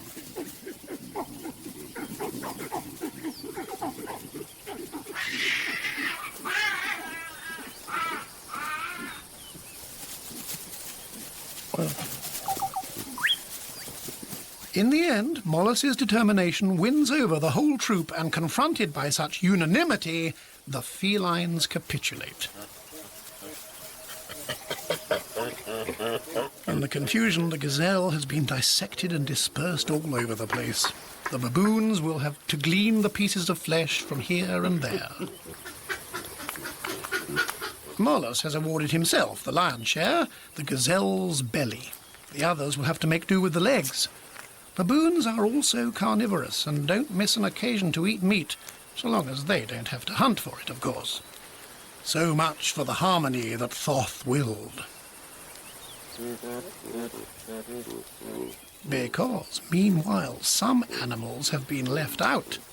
The young and the female baboons still haven't had their share, and neither have the cheetahs. They're going to try their luck a little further away.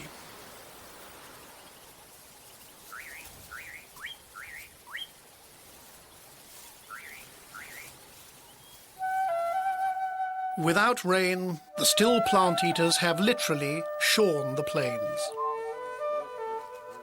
Mollus and his group decide they've had enough of their exile.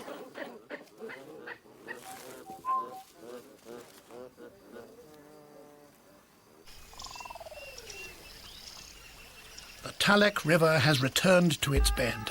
The baboons can now cross it and reach their cherished fig tree, the most beautiful tree in the Masai Mara.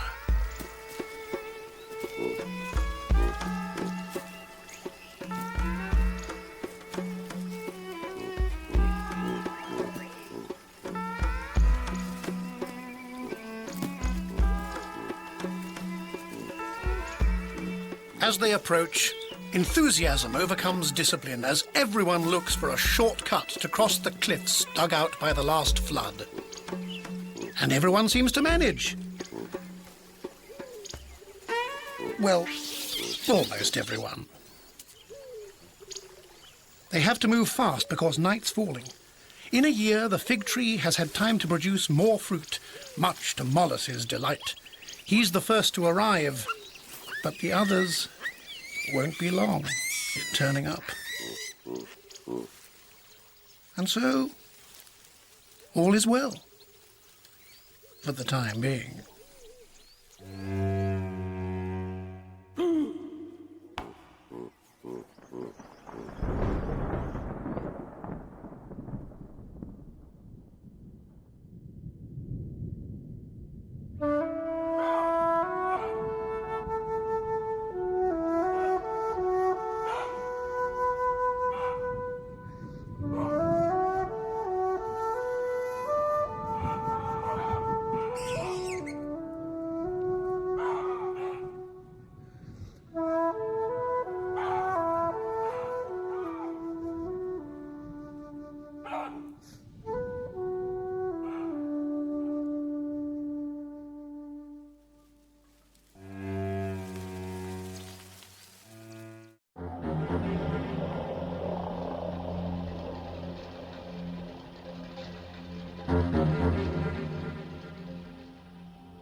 Sometimes wide and peaceful, sometimes narrow and wild, the Nile is a living artery which cuts through half of the African continent.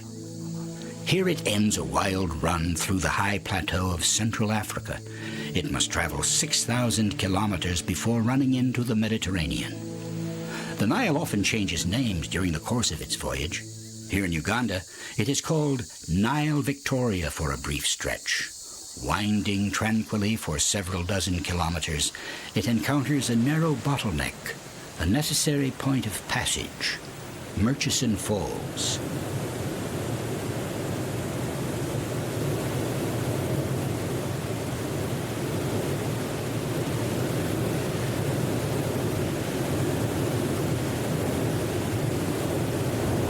The Nile's entire mass of water must be engulfed through a gorge barely 7 meters wide.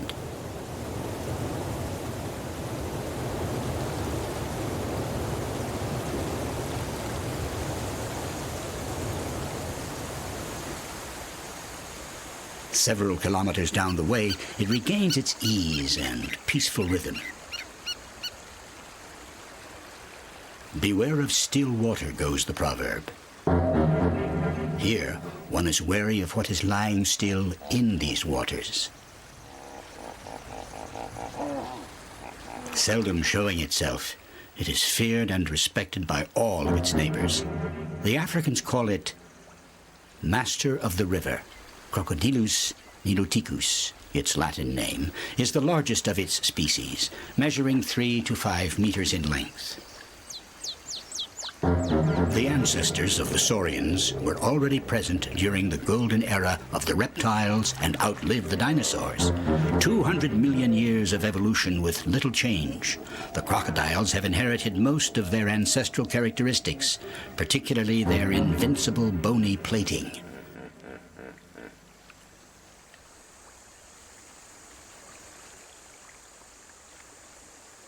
In Africa, rivers are always sources of conflict.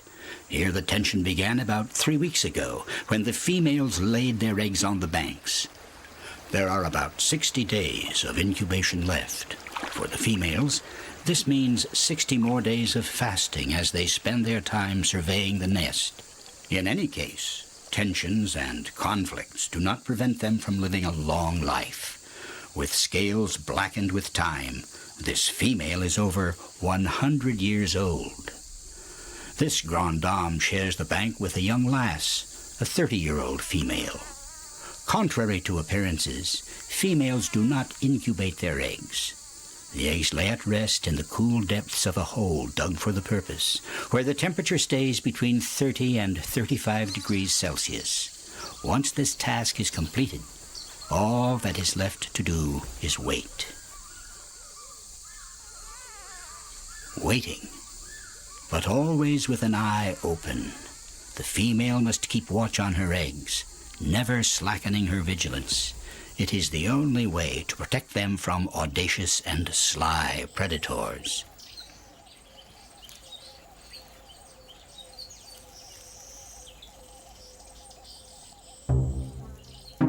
Here is the female crocodile's worst enemy, the Nile monitor, an attentive and efficient predator who swallows up eggs scrupulously and arbitrarily.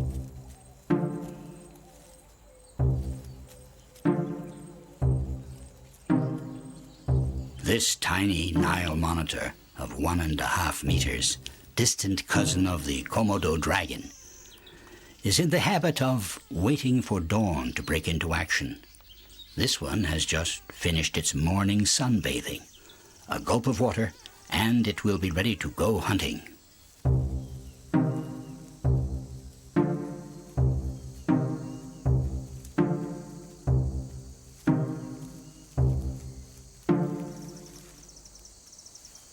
The Nile monitor is patient. It is hot outside, and it knows that the moment will come when the females will slacken their guard, when they return to the water for refreshment.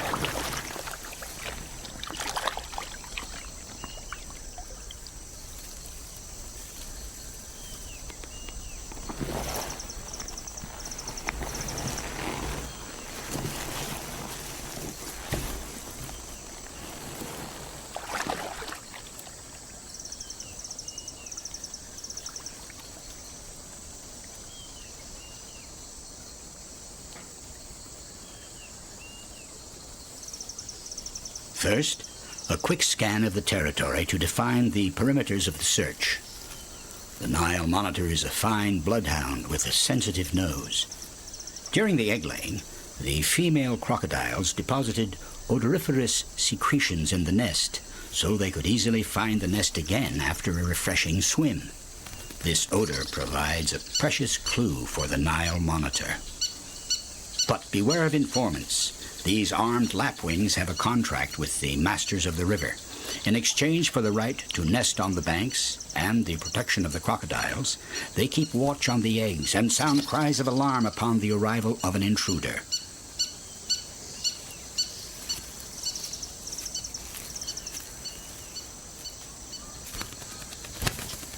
The kingfishers take their role of lookout so seriously that they take turns nosediving at the Nile monitor to peck him with their beaks.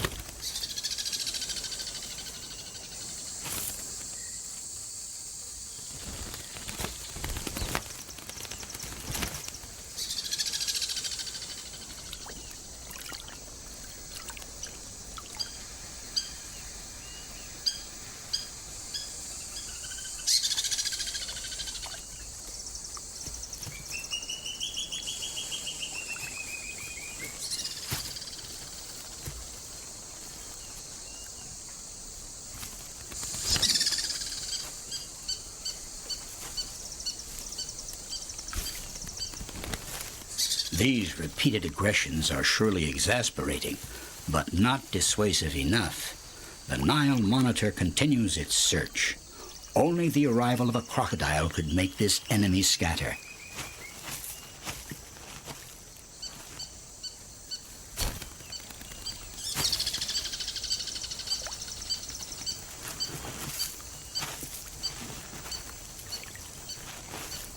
Eyes and nostrils protruding on the surface of the water, a low profile.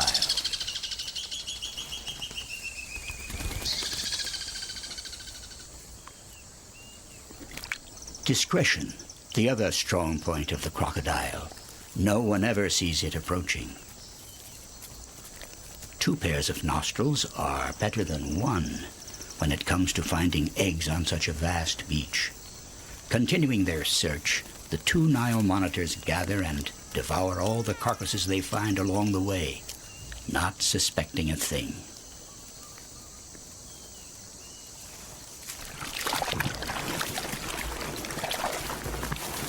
One of the intruders had a little fright.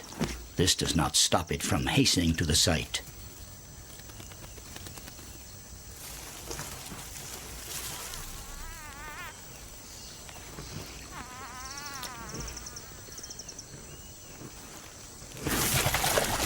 The surprise was enormous for the second intruder.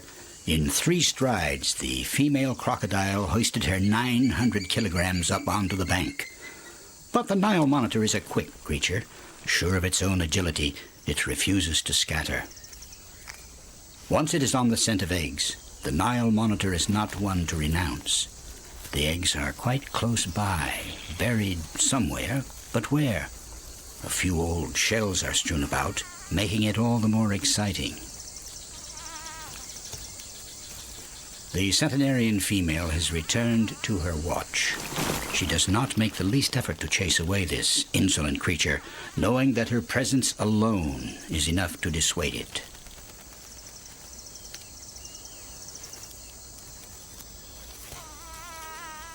The Nile monitor decides to be reasonable. It will not find any crocodile eggs today. Might as well return to the forest and steal eggs from bird nests.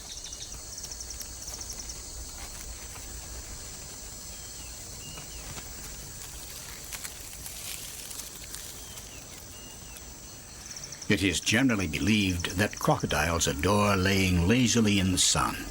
In fact, as with all cold-blooded animals, they need an external heat source to raise their body temperature, which must be maintained at 26 degrees Celsius. This requires constantly alternating between sunbathing and refreshing swims. When the heat becomes too intense and nobody feels like moving, all they need do is open their mouths to cool off. The exposure of mucous membranes to the sun facilitates the cooling process through evaporation.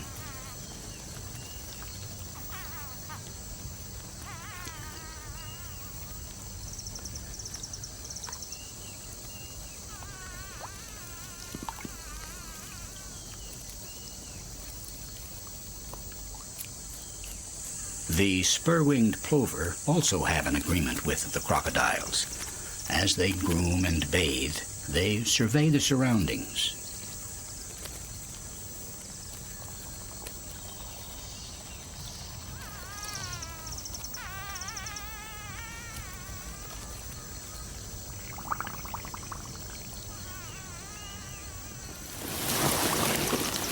It's quite an art being a reptile. Because of their thermoregulation system, they must regularly alternate between heat from the sun and cool of the water. Each must find the proper dose.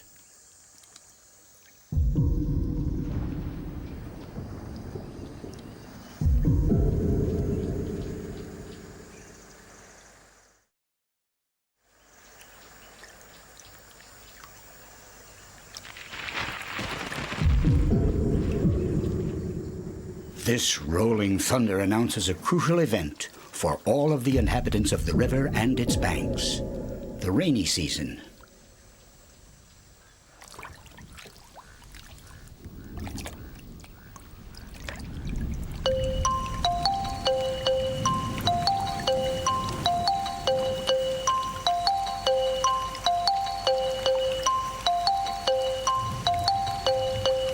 It is the beginning of April, and torrents of water will fall for several weeks in this equatorial region of Africa.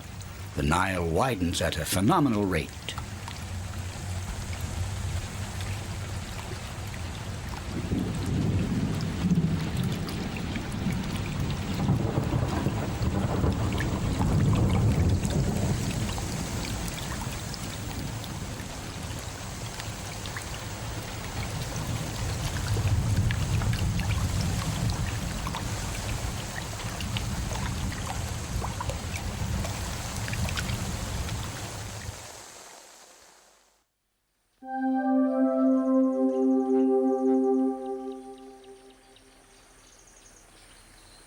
One morning, everything subsides. The water stops as quickly as it came, leaving fish stranded in tiny ponds of water. Fishing has never been this easy for the tufted heron and the Egyptian geese.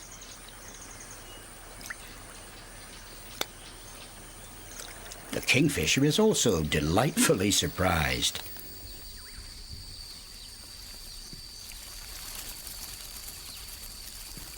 Even those enormous fish, the perch of the Nile, were caught by the surprise of the sudden subsidence. This particular one, stranded on a sandbar, arouses much greed, especially among the famished female crocodiles still waiting for their eggs to hatch. They are tempted to swim a few strokes in search of this carcass. But is it wise to desert the nest for such small gain? In any case, hunger is making them nervous. The tension rises. Hierarchy is an essential part of crocodile social life, and it exists as much among the males as among the females.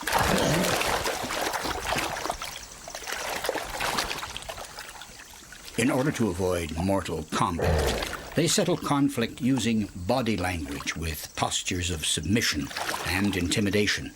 In this way, the young female needs only lift her head slightly to express her resignation, giving priority to her senior.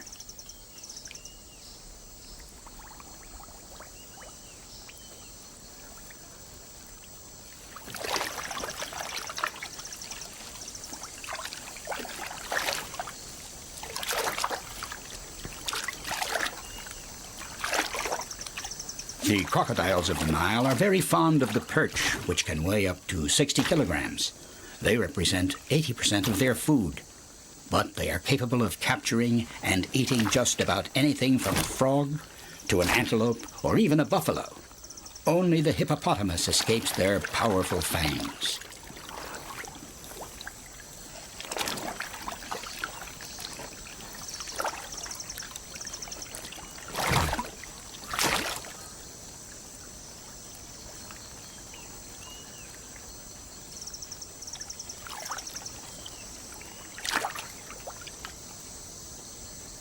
The other female refuses to be left behind.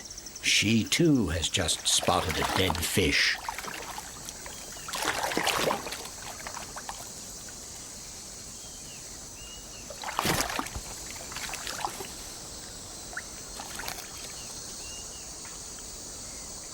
One fish, even 2 or 3, seems a bit meager for such a mastodon. But the digestive system of the crocodile allows it to assimilate 60% of the energy contained in its nutriments. Consuming a minimum of energy to maintain the desired body temperature, its caloric reserves go a long way.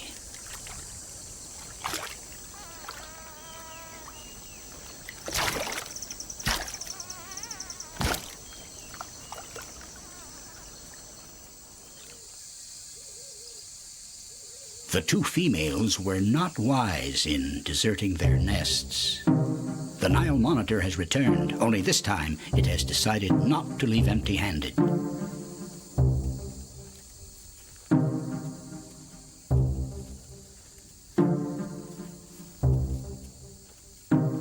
The Nile monitor is burning hot. Just a few more steps and a bit of digging will suffice to take the eggs from their nest.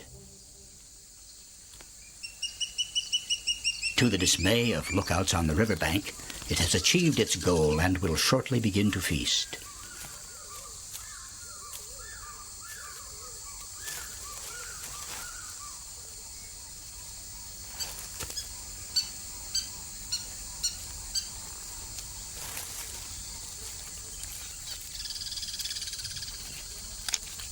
The Nile monitor is the only saurian to open its throat wide enough to swallow prey which seem much too large. It is estimated that the Nile monitors are responsible for 50% of the destruction of crocodile eggs.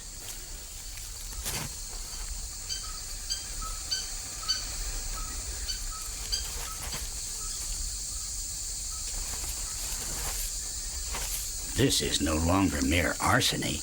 It is a veritable carnage. The Nile monitor is capable of devouring an entire clutch of eggs in less than an hour.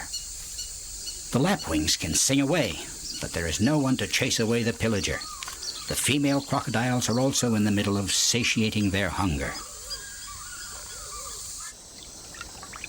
Unaware of the events taking place on the bank, they continue to plow the river in search of perch.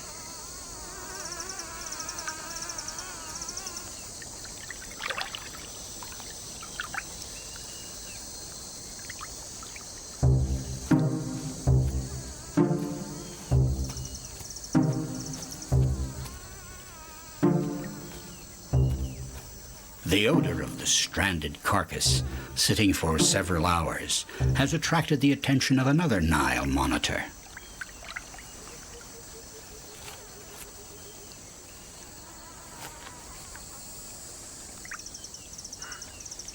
Above all a scavenger, the Nile monitor can ingurgitate any edible finding.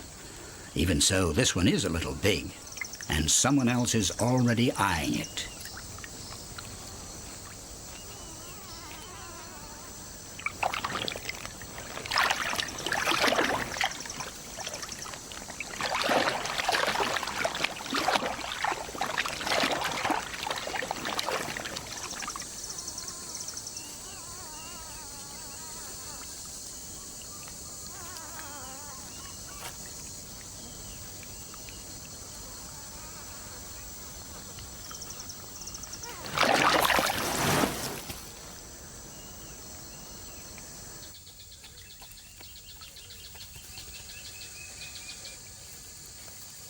Meanwhile, the nest pillager has engulfed almost all of the eggs.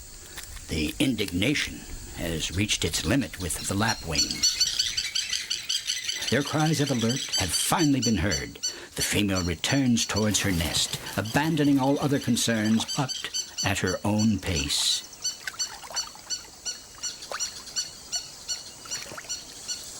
On land, crocodiles have neither the speed nor the agility they are famous for in water.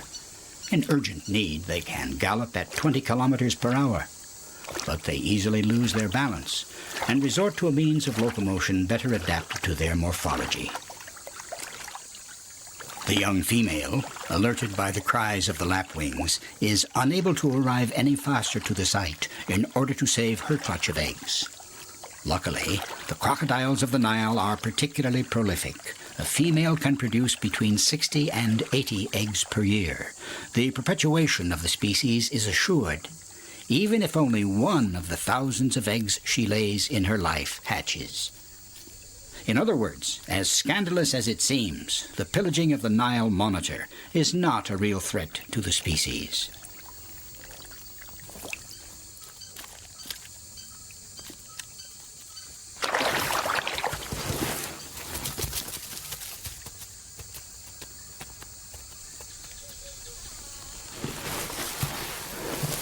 The brawny intervention arrives too late. The young female will not have one single baby this year.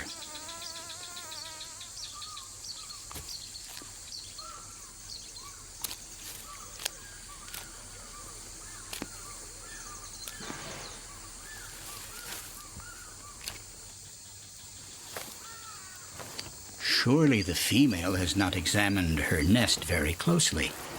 Believing that there are a few eggs left, she begins to camouflage them in case of the return of the Nile monitor.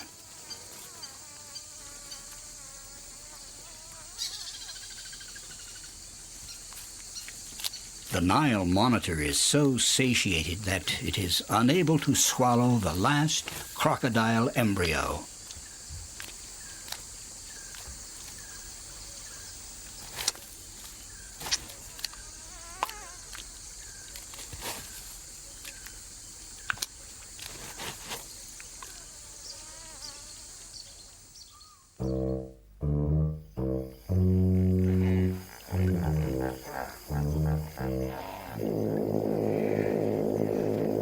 hippopotami, having spent the entire night grazing on the banks, return to the river just before dawn.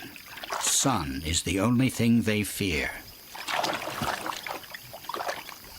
The cohabitation of hippopotami and crocodiles goes rather smoothly, provided that each respect the rules of peaceful coexistence. When conflict arises, the crocodiles use their powerful jaws to instill fear into the hippopotami, who in turn count on their stoutness and corpulence to impress the crocodiles. It never goes any further.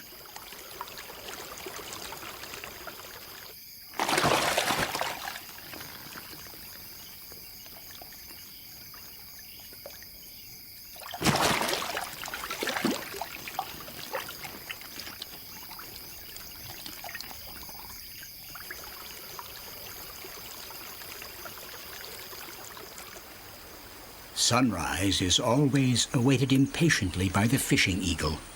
As soon as the sun begins to shine on the surface of the water, it begins to lie in wait.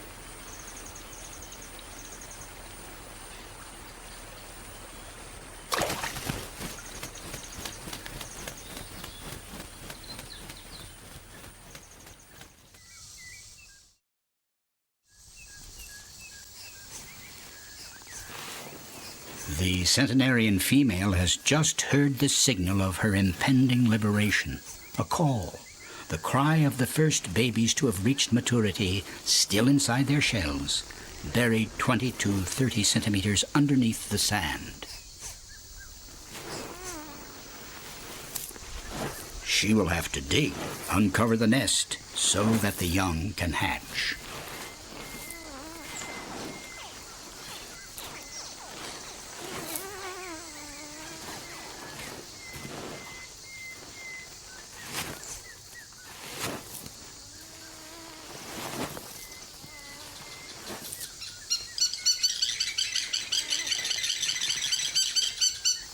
Evidently, the yelps of the baby crocodiles have attracted one of the Nile monitors who was prowling about the vicinity.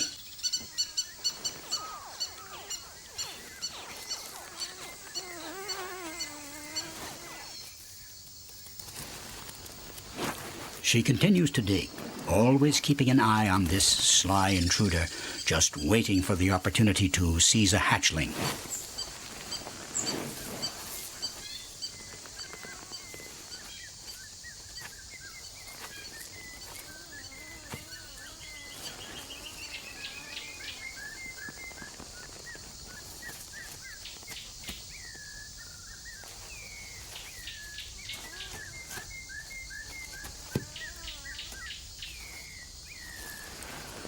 The female will continue to excavate in the sand for more than 4 hours.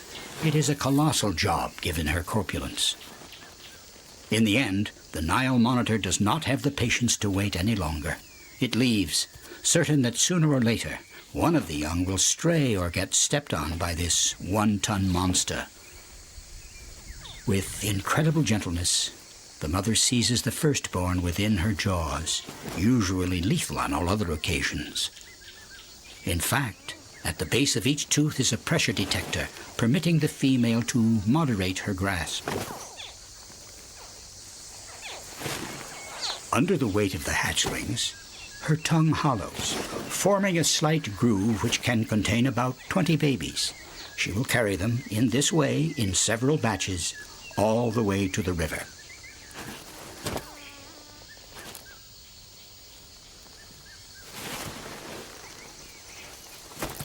The first people to have observed the behavior of crocodiles believed the females devoured their newborns. This could not be further from the truth. Of all the reptiles, the crocodiles are the most attentive towards their young. Once all the young have reached the river, the father and mother will watch over their young for 11 or 12 weeks. The eldest has definitely broken all records. She has put a batch of 30 inside her snout. She now takes them among the water lilies in a safe place she has found. 2 or 3 trips are needed to transport the entire family.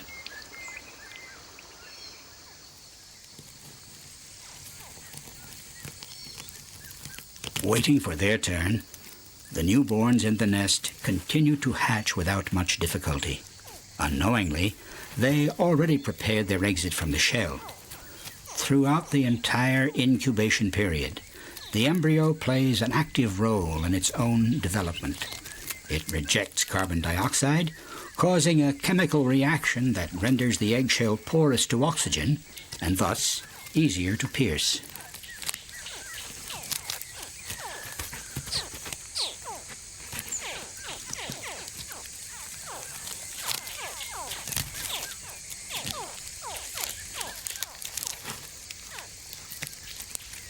Unlike birds and mammals, crocodiles do not have gender chromosomes. Therefore, the gender is not determined at fertilization, but rather during the incubation. It is essentially related to the temperature of the nest. Above 31 degrees Celsius, there will only be males. Below, only females. Since all of the eggs are not buried at exactly the same level in the sand, both sexes are always present in a brood. Miniature adults. All elements are present: shape, color, scales, claws. The only difference is in the size. 15 centimeters long after hatching. 15 centimeters of fresh flesh, multiplied by 15 or 20 or 30, seems like a steal for the Nile monitor. The same one is still on the prowl. The newborns are lucky that the Nile monitor has found a dead baby crocodile in its path, most likely crushed by its mother on her way to the river.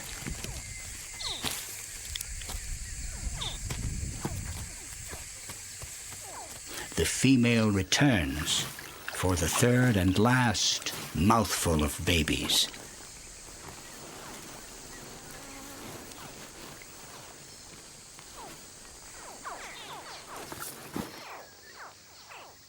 For nearly a century now, this female has returned each year at the same season, to the same place, to accomplish her duties toward her species.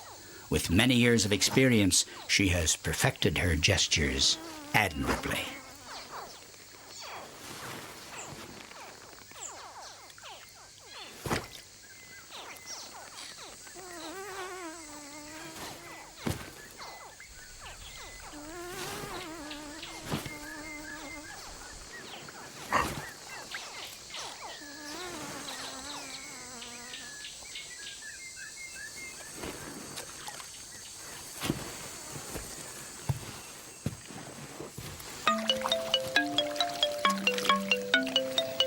All of the young are now assembled in a nursery among the water lilies.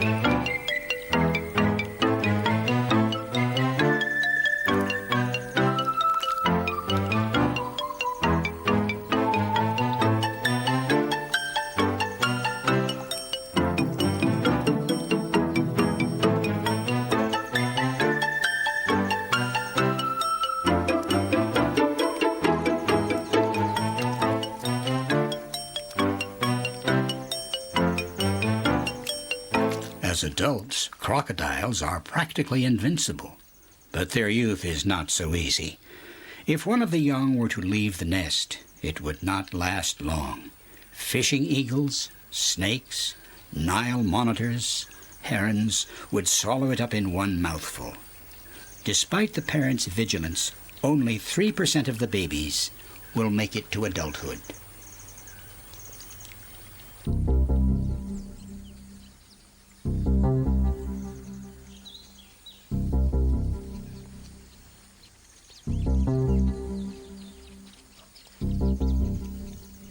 A young Nile monitor has just spotted the creche.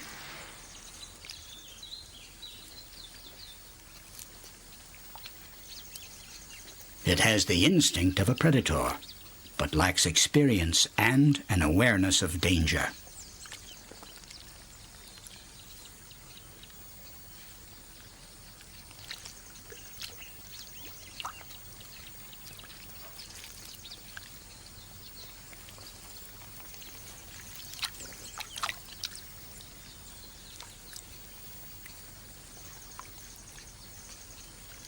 The Nile monitor is as agile in water as it is on land. It swims rapidly and quietly, and can easily escape even the most attentive eye. But this mother crocodile is observing its every move.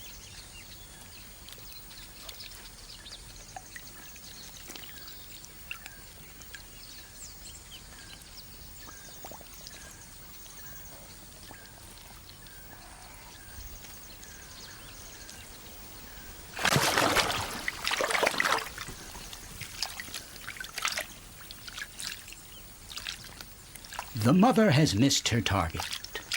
The young Nile monitor was exceptionally lucky and had quite a fright. It regretfully gives up on this formidable meat safe, too well surveyed.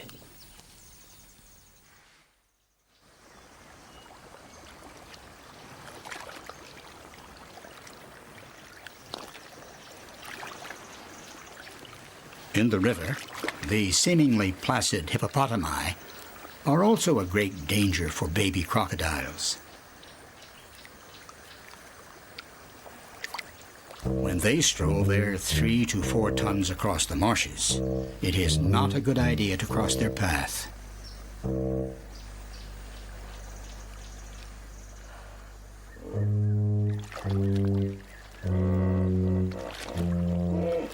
When one of these mastodons approaches, finding a refuge becomes a first priority.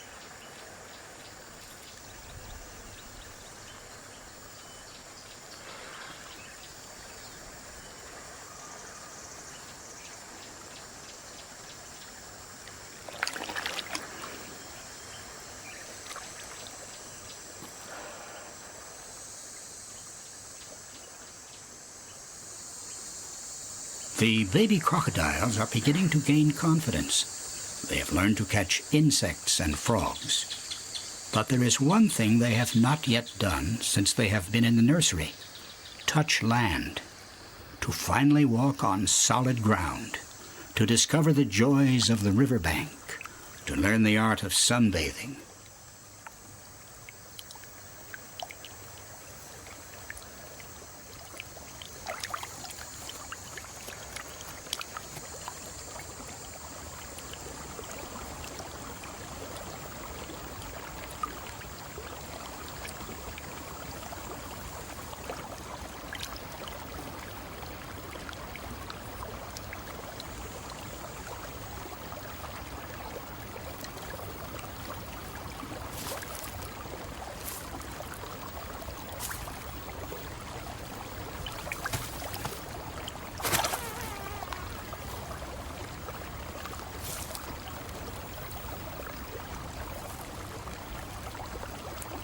With her young exposed and visible, the mother crocodile must double her vigilance.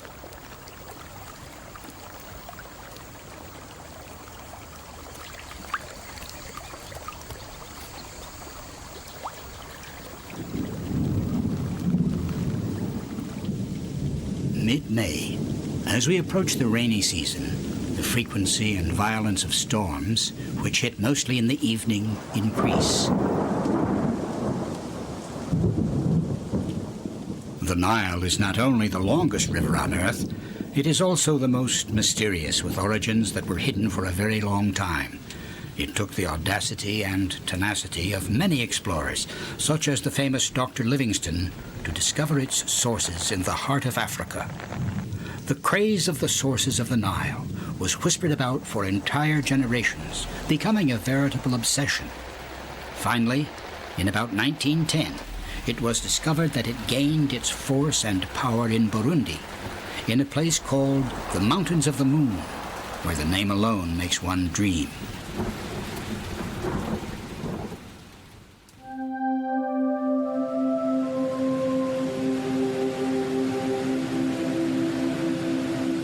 The rains have ceased, but upstream of Murchison Falls, they have transformed the ordinarily calm Nile into a furious torrent.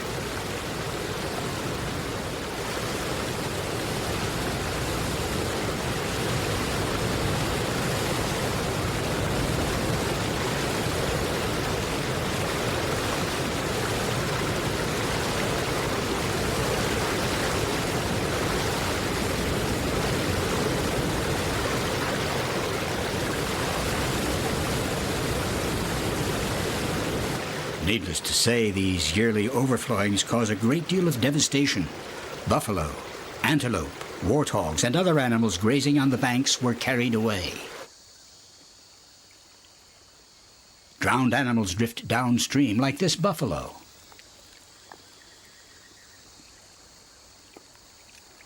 For the crocodiles, the rainy season is the season of abundance.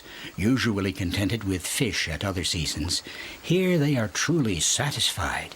They merely sit in the middle of the river, and dozens of carcasses come floating their way.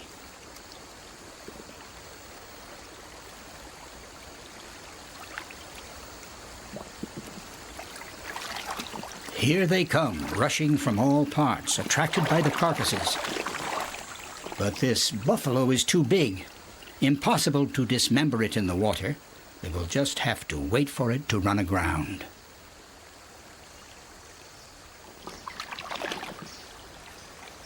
The hippopotami are troubled by the assembly of crocodiles.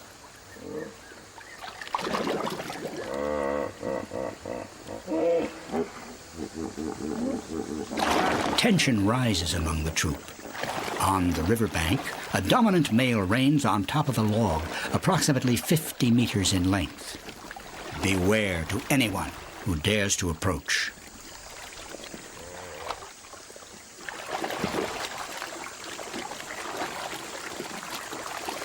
Hippopotami can inflict mortal wounds among themselves with their canines. Generally, these scuffles do not create any victims. The heaviest one always has the last word, period. In order to eat the buffalo that has finally run ashore, they must exercise team effort. Despite the fact that their jaws are able to seize prey with extraordinary force, they are unable to dismember and grind fresh flesh. Crocodiles are obliged to wait for the prey to begin decomposing and work as a group in order to dismember the carcass. The dominant male is responsible for giving the signal for the rush for the spoils.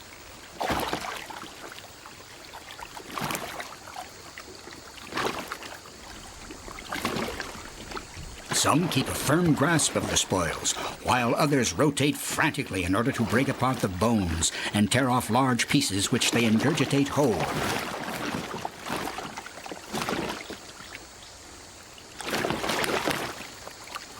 Why are these powerful beasts unable to chew their prey? Their razor-sharp canines overlap in such a way as to hinder the lateral motion that grinds prey. The crocodiles are thus forced to swallow everything whole.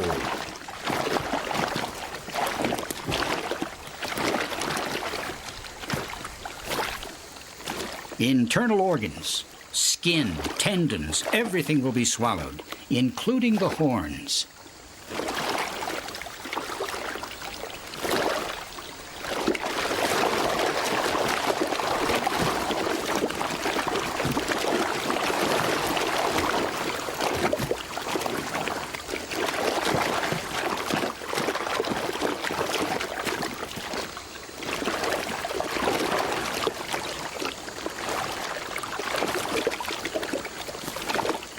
Like birds, they ingurgitate stones from time to time to facilitate their digestion. These stones stay in their stomachs and help to grind up any food that was not chewed in the mouth. Digestive acids will finish the process. Horns, hooves, manes, and tendons will all disappear under their effect. With a medium-sized prey, such as a gazelle or an antelope, the cutting up is easier and can be carried out alone. The crocodile clutches the animal in its snout and shakes it violently until it is completely dismembered. With larger carcasses, group cooperation is indispensable.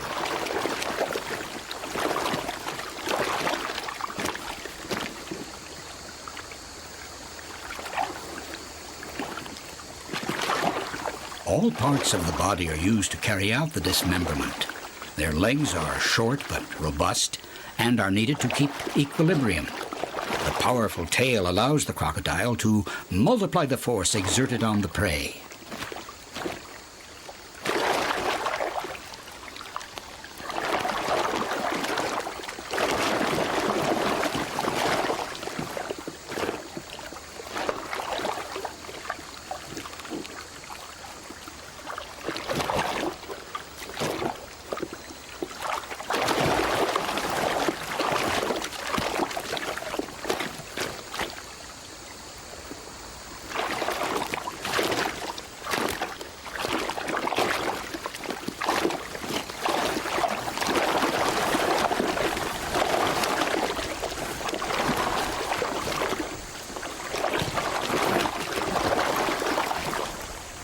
In the Nile, there can be up to 40 or 50 crocodiles on one sole carcass. But the feast does not take place in anarchy. For lack of room, they cannot all tear off parts of the carcass at the same time, so they wait their turns at a distance. This cooperation, carried out calmly and without brawls, demonstrates a certain degree of social organization, which does not exist in other reptile species.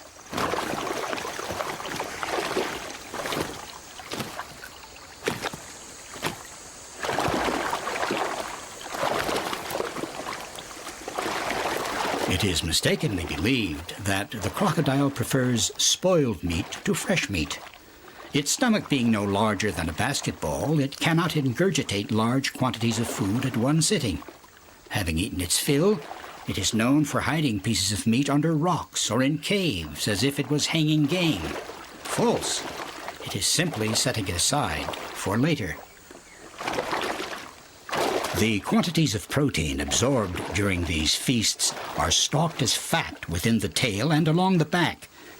This explains why crocodiles can fast for several months. They only eat about 50 meals a year. A large crocodile of the Nile can even go 2 years without food.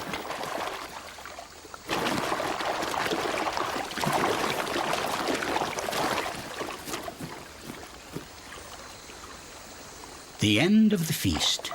Within 2 hours, the buffalo was ripped to shreds like an ordinary rag doll. There is positively nothing left.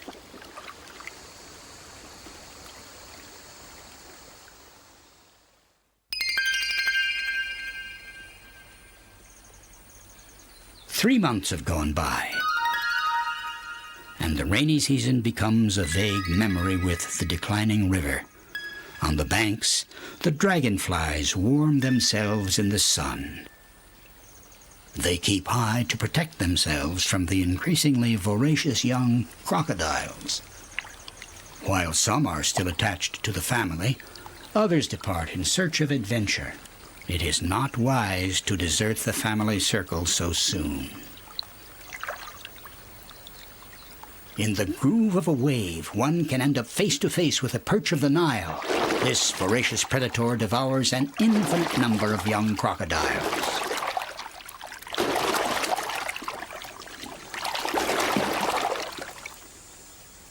Several weeks later, it's time for an assessment. The numbers do not lie. Of the 80 crocodiles hatched on the bank, only one has survived. In the beginning, it will grow at the phenomenal rate of 30 centimeters per year. If it survives, escaping all the dangers in store, especially humans who hunt for its hide, it will still have to wait about 10 years to reach adulthood and to attack a ruminant. The day will finally come when, on the banks of the Nile, the crocodile will in turn give life and become the superb beast which evokes the armed warrior and the reigning master of the longest river on earth.